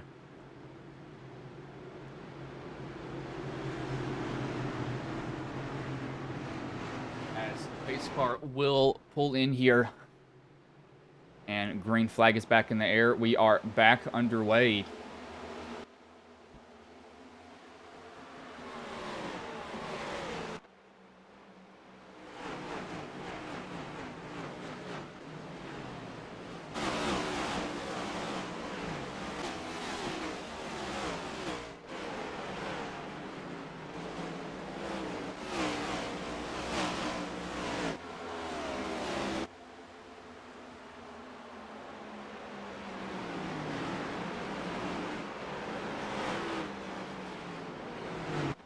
Beat Trey's multiple laps down as we got some guys loose. They save it back there, though.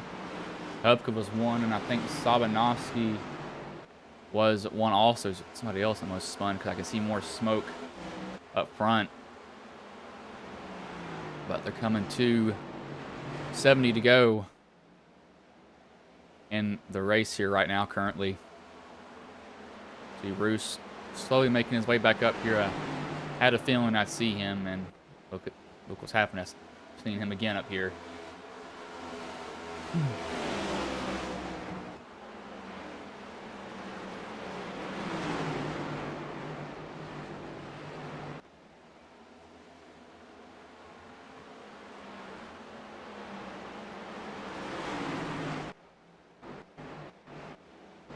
McQuaid, he's got some damage. He's somehow up here also.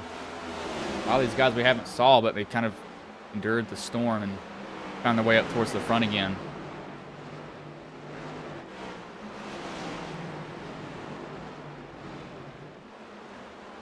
As Zofield will smoke the wall there, Terran. He's dry. Oh gosh, Zofield might have just gotten smacked from Terran. I was trying to switch cameras so I couldn't see if he did get hit. He might have gotten hit from him though. The way that car reacted looks like it very well may have happened to him. I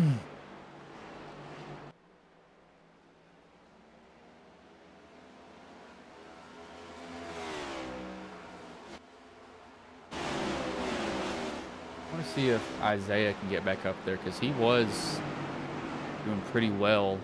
But now he's kind of stuck back here. He only has 2 cars that separate him before all he has to deal with is Wheeler. That's if he can get to him. It'll be interesting to see if he can or not. I'm just looking forward to make a push, even just for second, but we got another caution out.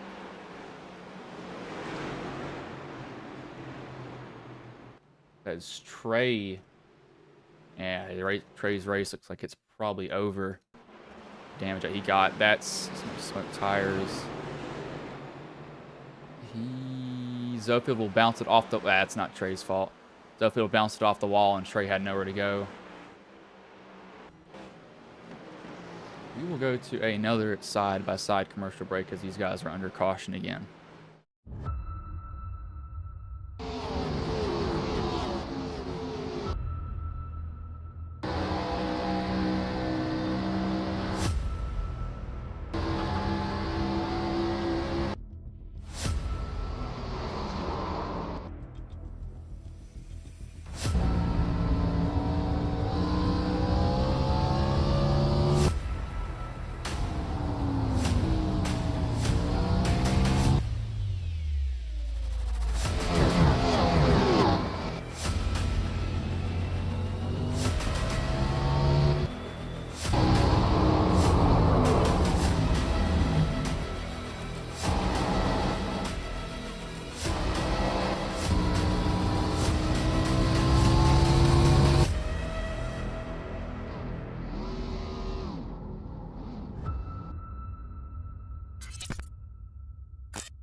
as we are back here. Less than 70 laps to go as the green flag is back in the air. We are back underway now. As Cogswell looks inside of McQuaid. McQuaid kind of gave him a lane, didn't shut the door exactly, but let him know, hey, I'm not going to really give you that position too much. Let the camera choose where we go right now as it's around Hubka. Hubka bounces off the 16 of Wesley.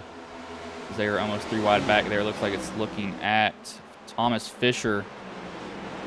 Some guys are getting in there really, really hot. And not backing it up as Ellis is in the wall scraping it. Gomes running this high line. We've got Trey below him, so he can't cut down. If he does cut down, that's maybe going to be something bad for him.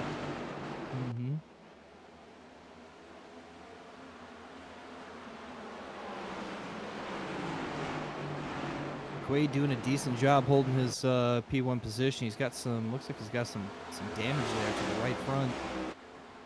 Yeah, any right front damage, it's not going to let this. Caution is out. You know, I'm not even going to hide my displeasure anymore. I don't even care. This is not a, yeah. Roos. This happens in front of Roos. Yep, Roos, innocent bystander. Wesley gets hit, and the Roos gets stuck to him, and then Tarrant runs over both of them. I don't know if Tarrant was slowing down or not. Let's see if he was.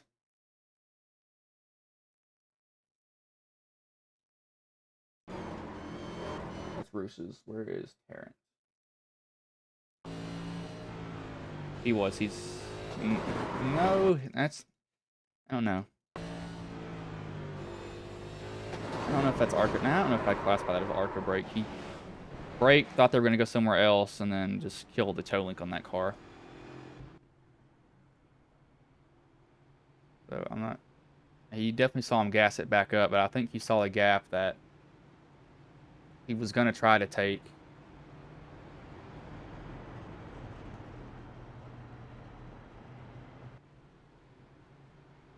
What a mess. Absolute mess there. Yes. Well, one positive here we can take away from this at this point is Cogswell is back in the top 3 again this week. Yeah, last week's race winner. I'm very far away from my mic, so I'm going to have to get him. But last week's race winner, he's found his way back up here towards the end of it. And it'll be coming to, should probably get the green at lap 188, I had to guess. I'd say you're probably right. I'm looking, if you look up, I was curious, looked up Art Brown on Google. He's known for The Return of Captain Bicklack, 30 Rock, Rescue Me, Boardwalk Empire, some movies. Did not know that. I might have to watch some of these. Yeah, no. Did a little bit of lookup on Art before the race started here. Was super excited to have him. It's unfortunate we couldn't get some good commentary out of him like we really wanted to with all the caution laps, but I think he did a phenomenal job. He's a funny guy. Brought a little bit of humor to a somewhat dreary situation. So he's got shout out to Art. The Inseparables. That's a movie. Should be out. That's out already. Was made from the writers of Toy Story. He was a character in one of those. What else does he have? Mother's Cream Diaries, The Demo Guy, Moneymaker, Boardwalk, You Can't Kill Stephen King, Kings, 30 Rock, Yes I Can, Squeal Like a Pig. You know, when I read that Squeal Like a Pig, if y'all know what movie scene I'm talking about, that's the one I thought of exactly. Origami Deathmatch, Kabi Alvida, Nay Kahina, and Rescue Me. He's produced some movies also. Interesting.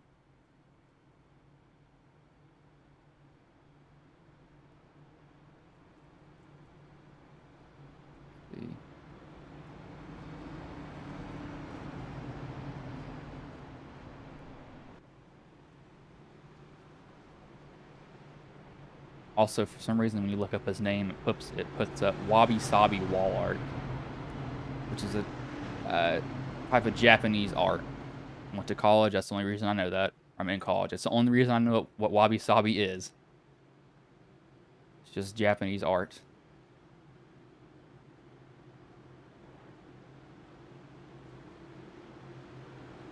What he is? So he's a voice artist, singer, comedian, writer, director, musician, filmmaker, animates some voices and audiobooks. But Green Flag is back out, and we are back underway here at Richmond.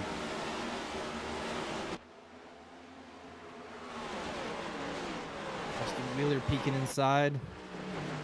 Won't be able to get him that time, but I have a feeling Wheeler's coming on this next turn, as he does. Backing that right air in on McQuaid, I'm sorry. McQuaid looks like he's gonna try to fight it a little bit. Nah, he gives it up. He's got a little bit older tires, probably only like really 10 race lap older tires on the car, but Wheeler back to the lead. I'm surprised Sutherland hasn't made his way back up here. He's been dealing with a little bit of stuff, but he goes 3 wide. Big move from Sutherland right there. He took 3 positions on that turn. He took it 3 wide, saw a spot, and he's like, you know what? I'm going to go here. You can't stop me. Right. And what you have to do, you have to take.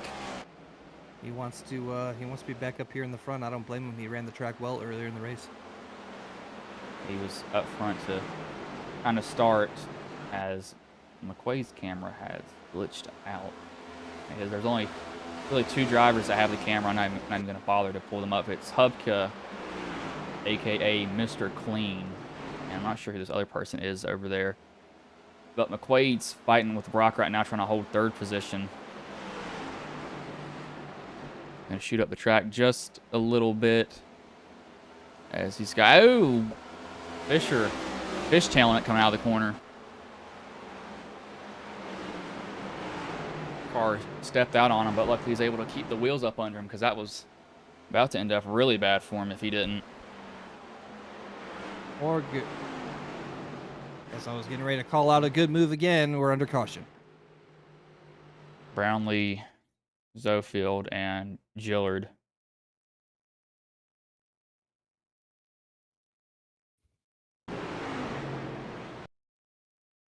It starts with Wesley.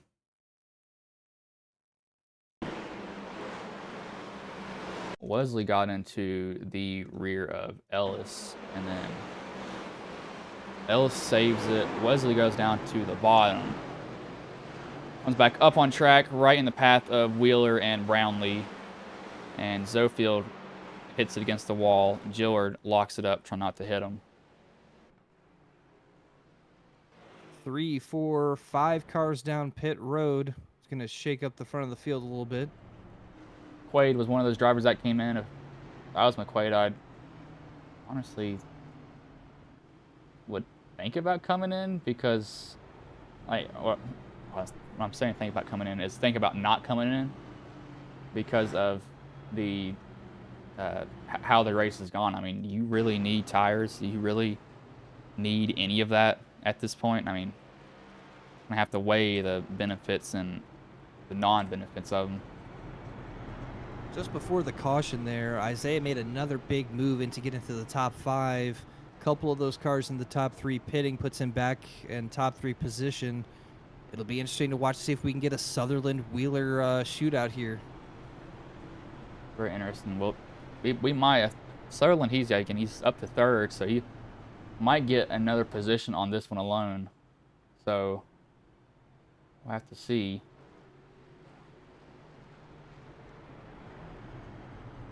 We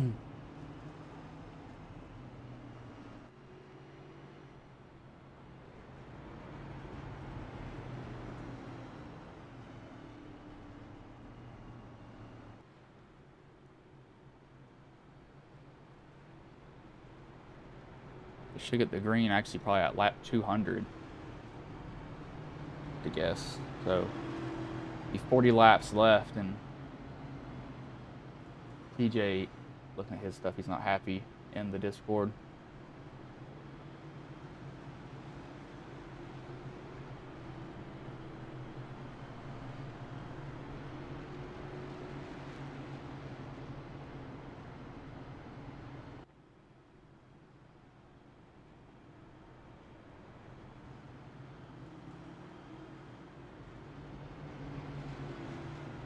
TJ's not too happy with a call made by RC. At the moment, he's a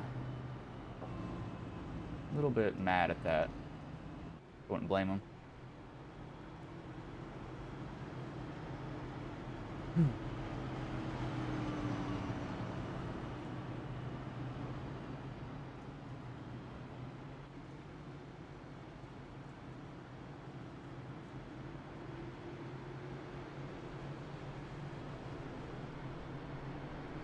Lights are off. We'll go green this next time around. So this is going to be maybe a little bit more bumper cars again. Is what we saw. So it'll be interesting for him.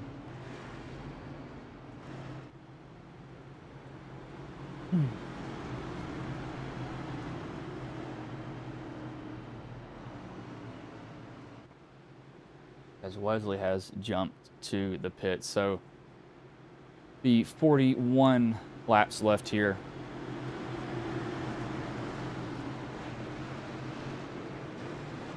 Pace car's off. As green flag is back in the air, we are back underway. Will Isaiah be able to get the inside here to take that P2 spot? I think he's probably going to have it. See how far or how hard Brock will fight him for it. He's off the corner pretty well. So Isaiah is going to get it here as Fisher. Going to fill that gap. Contact, and he saves. The back of the field wrecked.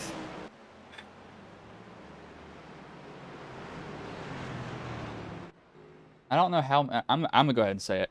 I don't know how many times I have saw Brownlee in the wall or spun this whole night. I mean, it has been so many times. Some of them haven't been his fault. This one may not be his fault either. And it's not. No, it's not his fault. So McQuaid gets sideways. Brownlee has nowhere to go. He goes down. Gomez clips him, and he just spins to a stop in the wall. This is horrible. I don't even care. This is just horrible. Probably like, oh, you shouldn't bash him because you're not driving. This is just horrible. Like, I get some of these guys haven't raced for a while, and I get that. I mean, it's a short track too. But like, this is just, yeah, it's ridiculous. I mean, like, we can't even get a run to do anything that we need. Well, the good news is we've got the best case scenario we probably could have out of this race, and that is a Wheeler-Sutherland battle for P1. So I'm looking forward to that. Hasn't been a whole lot to look forward to, but I'm looking forward to watching these two try to battle it out and see where they can stay in these next 40. I'll tell you what I'm looking forward to, the end. The end too, but I mean, we're here, so let's take the positives out of this. Isaiah has ran this track very well tonight. So has Wheeler. Excited to see how this one finishes between these two guys who have really commanded the track tonight. I hate to tell you, somebody in chat just said, go Johnny Williams. Johnny's last, and he's been gone like 30 minutes. No, actually, an hour and 34 minutes. Yeah, unfortunately, Johnny was out early, Jason. Sorry, brother. RC, do you put him back to, I don't even know anymore. Do you put him back to single file, or you just let them just do what they want? I don't think single file worked then. It's not going to work now. I think you just got to kind of let them do their thing. That is true. We've come this far. We've come this far. We might as well just. We went to single file. Single file didn't work. We went back to double file. RC did a good job to try to get it under control. It didn't work. So it's like just let them have at it and see what we can. Hopefully we can eventually get some green laps here. This has now turned into NHL officiating, where they let the players fight it out. That's right. Kind of sound like I'm sure I've sounded like a broken record a couple times tonight, but only so much racing to report. Yep, that's definitely true.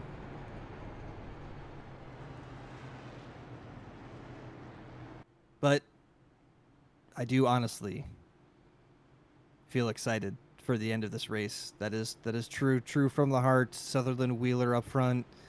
I don't think we have two better drivers we like to see in 1 and 2 coming down here towards the end of this thing. So have to see how these two deal with it. And the Wheeler needs to get a good jump right now. If he doesn't, it's going to be hard with a guy on the outside of you. He can really pin you down at a track like this, especially. If you get pinned down, it's just hard to get up off the corner. You can't put the throttle down. You're playing with it. You're saying, okay, I'm going to go. I'm going to back, go back, go back, go back. You're trying to just get the car to where it'll turn and not spin out at the same time. Gotta hope that P4 Fisher does a good job of maybe getting a good push on Sutherland to get him in front of Whitehead here. Wheeler gets a really good start too, so doesn't have to deal with that. Somebody said, let's go 88. That is Ricky Gonzalez. Know Ricky a little bit from racing with him, as Sutherland actually will lose a position instead. Surprising. He was on the outside. He lost a position to the inside car. Looked like he just took that first turn a little too cautious. He decided he's going to take that peek on the inside here. Probably try realized, to regain back to P2. He's going to clear him. He probably realized he's like, I'm not going to get in there a little hard. Just take it easy. Cars, these guys have gone through so many heat cycles too. I mean, a lot of heat cycles. So it'll be interesting to see how the car handles tire-wise.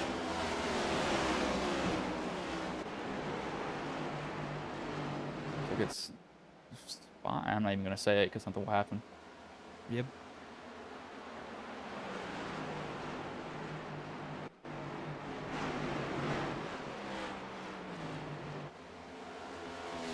As Wheeler is just little by little creating a gap here between him and Sutherland. He's kind of scooching away right now.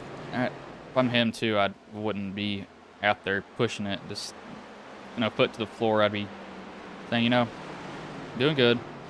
Car feels fine. Just don't do anything stupid. Really, that's all I can say towards that.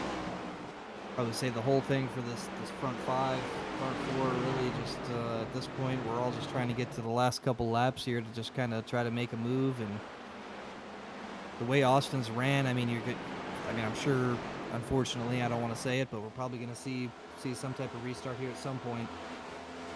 As everybody tries to gain position, and hope that you can get into a good spot to try to overtake Wheeler, because right now it's just not looking good.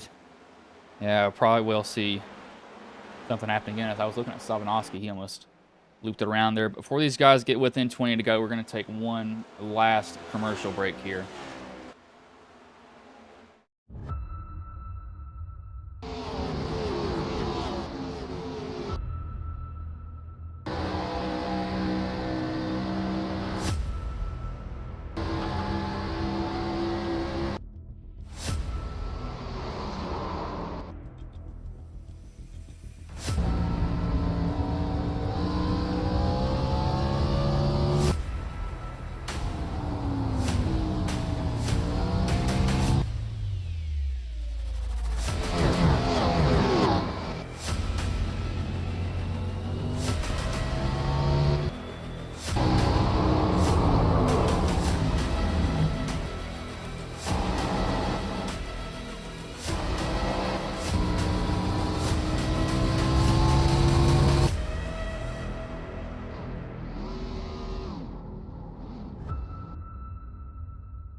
Capital Subaru, we value your time. Whether you're here for service or working with our amazing sales team, everything is right here for your convenience.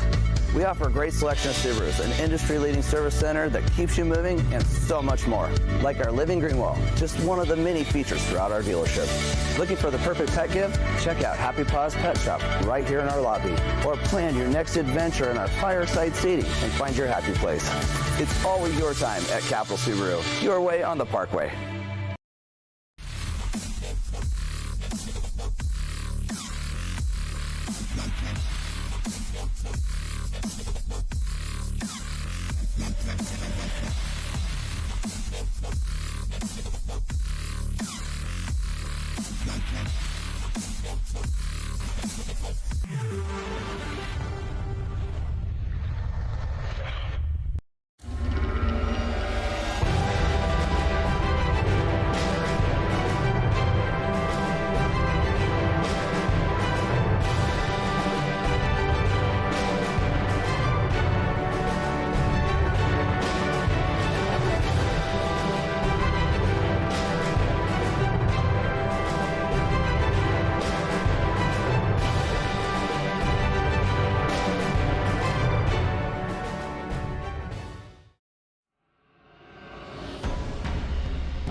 Oh, say, can you see by the dawn's early light what so proudly we hailed at the twilight's last gleaming, whose broad stripes and bright stars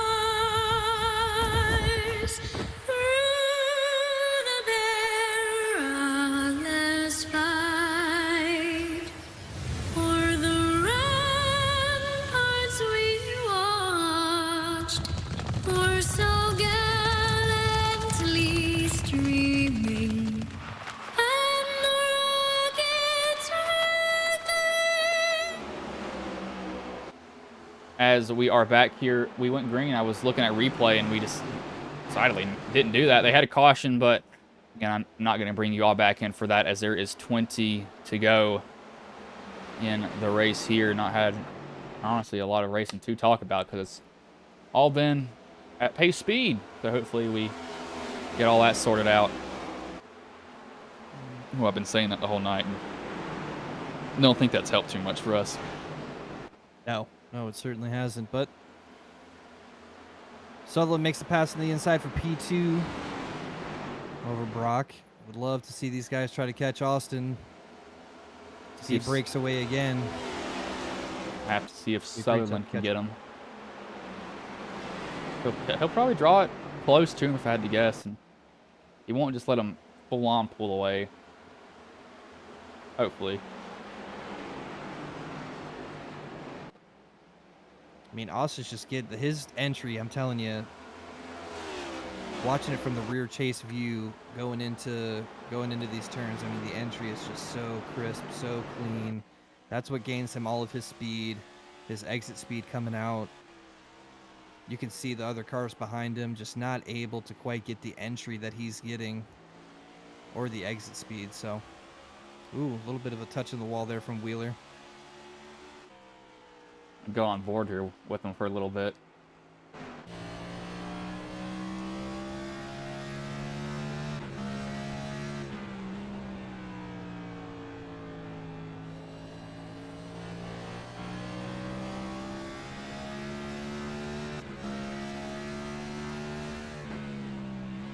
I think those first couple laps, Wheeler was really trying to drive it hard to try to create a gap.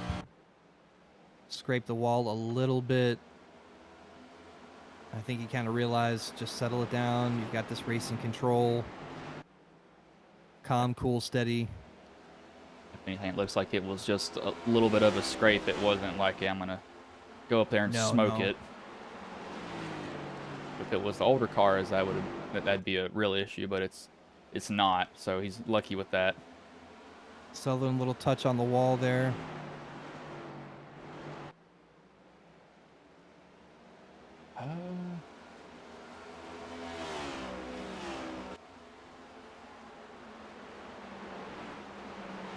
Right around, what is this position? Third. Got a little bit of action. Fisher stacked up, so is Gonzalez and Cogswell. All trying to get this one position here.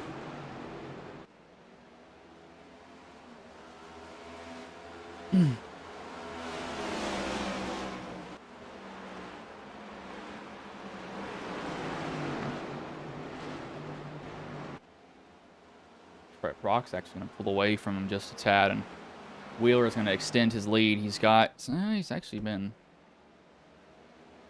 faster last lap. So what is he this lap? I'm a little bit slower. No, he's a little bit faster. He is the fastest car on track also, so he's got that going for him. 12 laps left. Hopefully that one color stays away from us and we see the good color. I think we've had enough of the other one. Yeah, I think everybody has had enough of the color that no one likes so far. I wouldn't blame him either. Had a car coming down pit road here. Didn't quite catch who that was, but their race might be done. Yeah, some guys have been out for a while, some haven't. It just depends on how their race has gone more than anything else.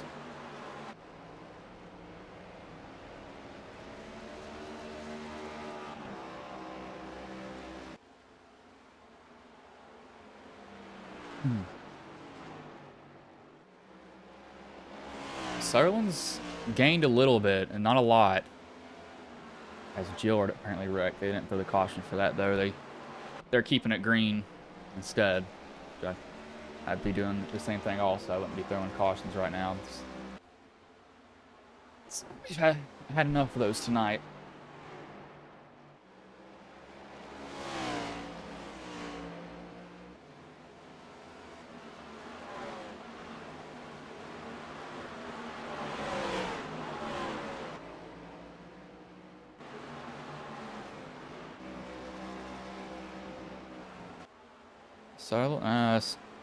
Wheeler's extended it out a little bit more. I'm gonna say Sutherland was bringing it in a little bit, but I think he's maintaining a gap pretty much. But lap car coming up here for Wheeler. I think he will catch him, so he just has to hope to catch him in the one spot that won't get in the way for him.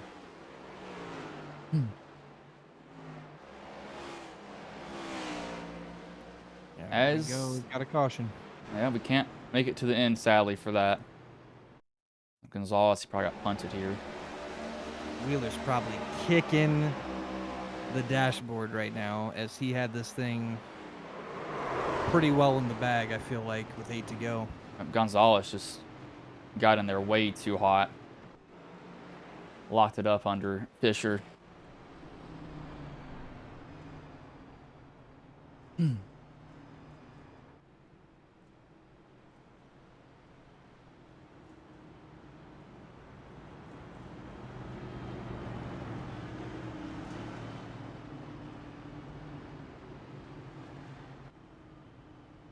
We will go to really one final commercial break here, and we'll bring you back when these guys go green here.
As we are back here, 3 laps left finally.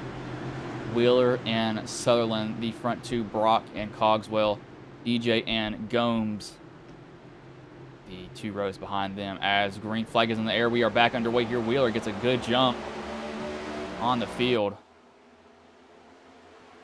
I know he wants to see that white flag. Whatever happens, happens at that point, but Brock can get right up on the bumper. Brock's probably going to be aggressive here, too. I would not be surprised to see him aggressive at this moment. Going to get close to him. DJ's going to run Sutherland up the track, use him to turn, as DJ will go around, but saves it, though, and we keep it green. Wheeler might have gotten the gap that he needs to secure the win, and I think he does. Brock really, he's too far back to do, yeah, he's too far back to do anything. So Wheeler will come into 3, go off of 4, and finally the pain will end here at Richmond Raceway as Wheeler will take home the win and Sutherland spins across 3rd.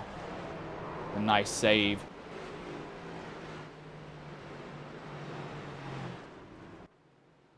Finally, that's all I can say. Hometown track for him too, so he takes home the win at it.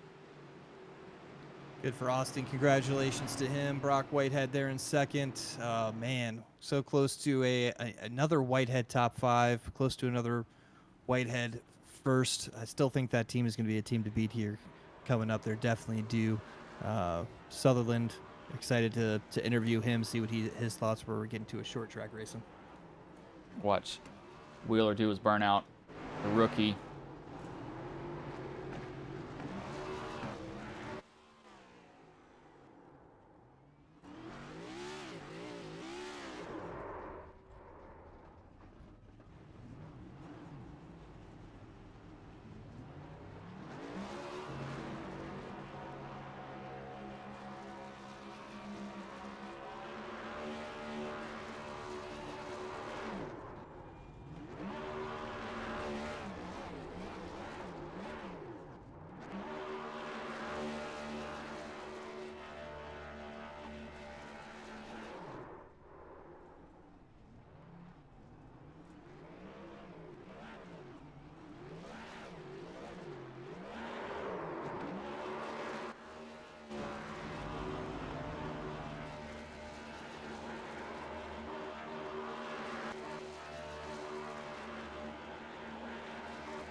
And there it goes.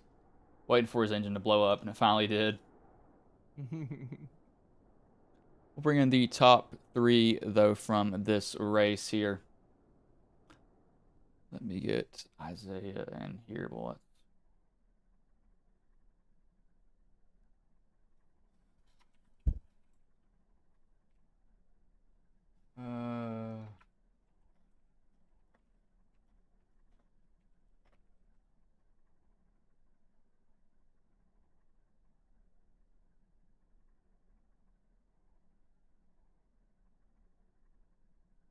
There he is. So we'll bring in Isaiah first. Third place driver. Hey, Isaiah, this is Bryce and Eric in the booth. You got a coffee, man? Yeah, I got you. And so it's finally over. It's like pulling teeth without any anesthesia. But, how did the race go for you overall, though? Because you were leading at one point. Early on, I knew that Austin was going to be really good. He was really quick, and he had that issue. I think some cars in front of him spun out that were on the back of the field, and he got involved in it. But anyways, when he got back up to the front, I knew that it'd be a pretty good race with me, him, and Brock. But man, the race was just.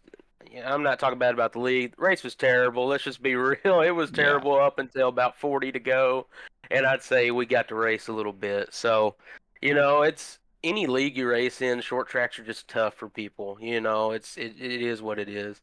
But that last 40 laps was really fun. Starting on the outside killed me bad. It was impossible to do anything. To try to get a good jump with that person.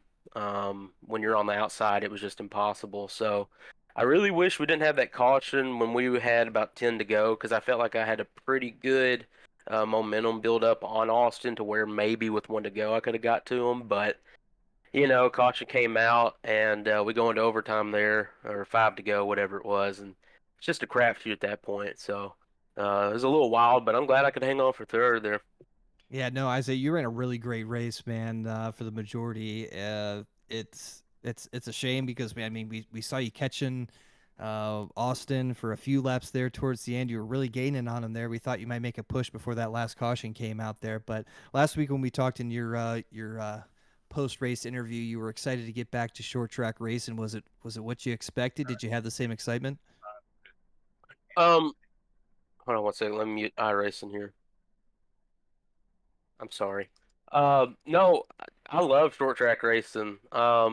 It's just so hard to get in a race where uh you stay green for the majority of the time. Like I said, I think I would have had a much better outlook at the race if we could have ran more than 20 or 30 laps at a time. I I'd think agree. yeah, I just, people will say that anywhere, but at short tracks, that's a really big deal because tires are a big, and handling's a big deal at short tracks. And so I think once you get to about 20, 25 laps at this track, it was coming into its own. It was really fun. You had to get on the brakes just at the right time and downshift at the right time. And so I looked forward to it. I hope that our next short track races, we can learn from it, all of us collectively, and come back and make a better race, whatever short tracks we have coming up. But I look forward to them. I just wish we can keep it a little bit greener next time. But the racing, when it was green, was really competitive and a lot of fun. All right, man. Well, before I let you go, is there anybody you want to thank, any sponsors you want to shout out that may have been watching the stream here tonight? Yeah, always got to shout out first and foremost, my Lord and Savior Jesus Christ.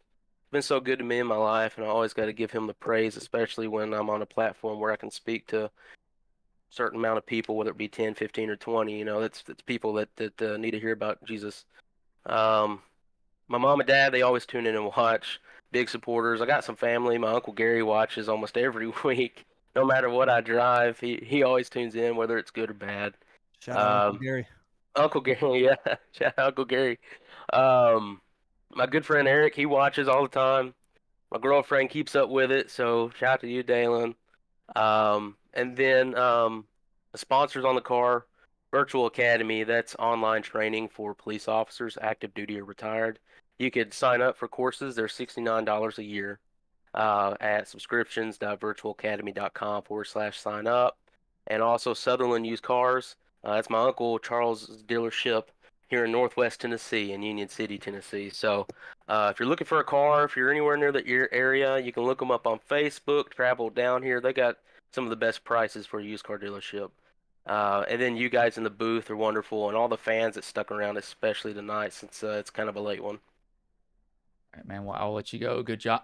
Good job coming home third tonight, man. Appreciate it. We'll see you guys next week. Good race, brother. This is Isaiah Sutherland, the third place driver. We will bring in the second place driver in Brock Whitehead. Hey, Brock, this is Bryson. Eric in the booth. Got a copy? Yeah, I got you. Man, so it's finally over. You come home second. How did the race go for you overall, though, man? It was up and down the whole time. Up there for stage points, every stage. I barely missed Tate on that coming to the second stage in, but honestly, I was maybe a 10th place car. I don't even know how I found myself up here. Last year I obviously won the race, but the setup was a lot different and was learning how to drive the car the whole race and couldn't figure out what Wheeler was doing. So yeah, this is good. Another top 5, but up and down the whole race and trying to learn how the car drove. And I've been really praising Whitehead Racing these last few weeks, man, because it seems like one of you guys is always right there in the conversation, either top 5s or looking to make a push to get in there. You guys were Whitehead Racing, either you, Trey, or DJ was my pick to win this race. I was super excited to see you get the placement you got. But what do you think it's going to take to push Whitehead Racing into victory lane going forward here? What do we need to do to get one of you guys doing burnouts? Yeah, obviously, these past couple of tracks, Trey and DJ's had some bad luck. Me, it's just probably could save some more tire. Richmond really isn't my track, so I couldn't even tell you how I even won it last season. But yeah, it's just really we don't have the setups to practice this year, so we get the hour to practice. Learning to save more tire, learning to drive that car a lot steadier. Obviously, it was going to be harder tonight to make up position because of all the cautions. But yeah, it's just gonna one more step. This DJ got the win at the season opener, and I got second. Trey got third, so we got a win there. But it's just not the super speedways that we need to win at. We need to be winning at everything, and I think it's just saving tire. Right, 100%. No, you guys. I think Whitehead Racing's definitely the team to beat, in my opinion. You guys have all been racing really well, super consistent. Good job on your placement tonight, brother. Thank you. All right, man. Well, before I let you go, is there anybody you want to thank, any sponsor you want to shout out that may have been watching the stream here tonight? Yeah, I'd like to thank y'all for broadcasting, you, Eric, for coming in for the Looney Tunes stuff, everybody for racing, everybody over there at Whitehead Racing. They do. Trey does an amazing job keeping up with everybody and painting everybody's car. My car was like a last second thing for him, and then his PC overheated and shut off. So I want to thank him and everybody else over there that always comes in week out, and at least tries. All right, man. Well, I'll let you go. Good job coming home second tonight, man. Thank you. Brock Whitehead, the second place driver. We'll bring in the race winner in Austin Wheeler. Hey, Austin, this is Bryson Eric in the booth. Got a copy, man? Yes, sir. I got you, buddy. And so you come home with the win. You win your hometown track. How does that make you feel? It's awesome. I really had this one circled on the calendar. I ended up sponsoring this race, and I got the pole. And I really wanted to stay up front much as I could and try to get the win here at the end. I made a mistake on lap 15 when the lap car was right in front of me. I reacted too quick and lost the car all by myself. So ended up having to make up the ground throughout the race, but I'm glad I was there at the end. Man, what was the secret for you tonight, Austin? But when I was watching you closely, man. Your entries were just super smooth. I felt like that's where you were really, it really was the key to your success. That's just me as a spectator, though. Behind the wheel, what was making you run so well? Because you were just so consistent. I mean, really, the brake bias was the biggest thing.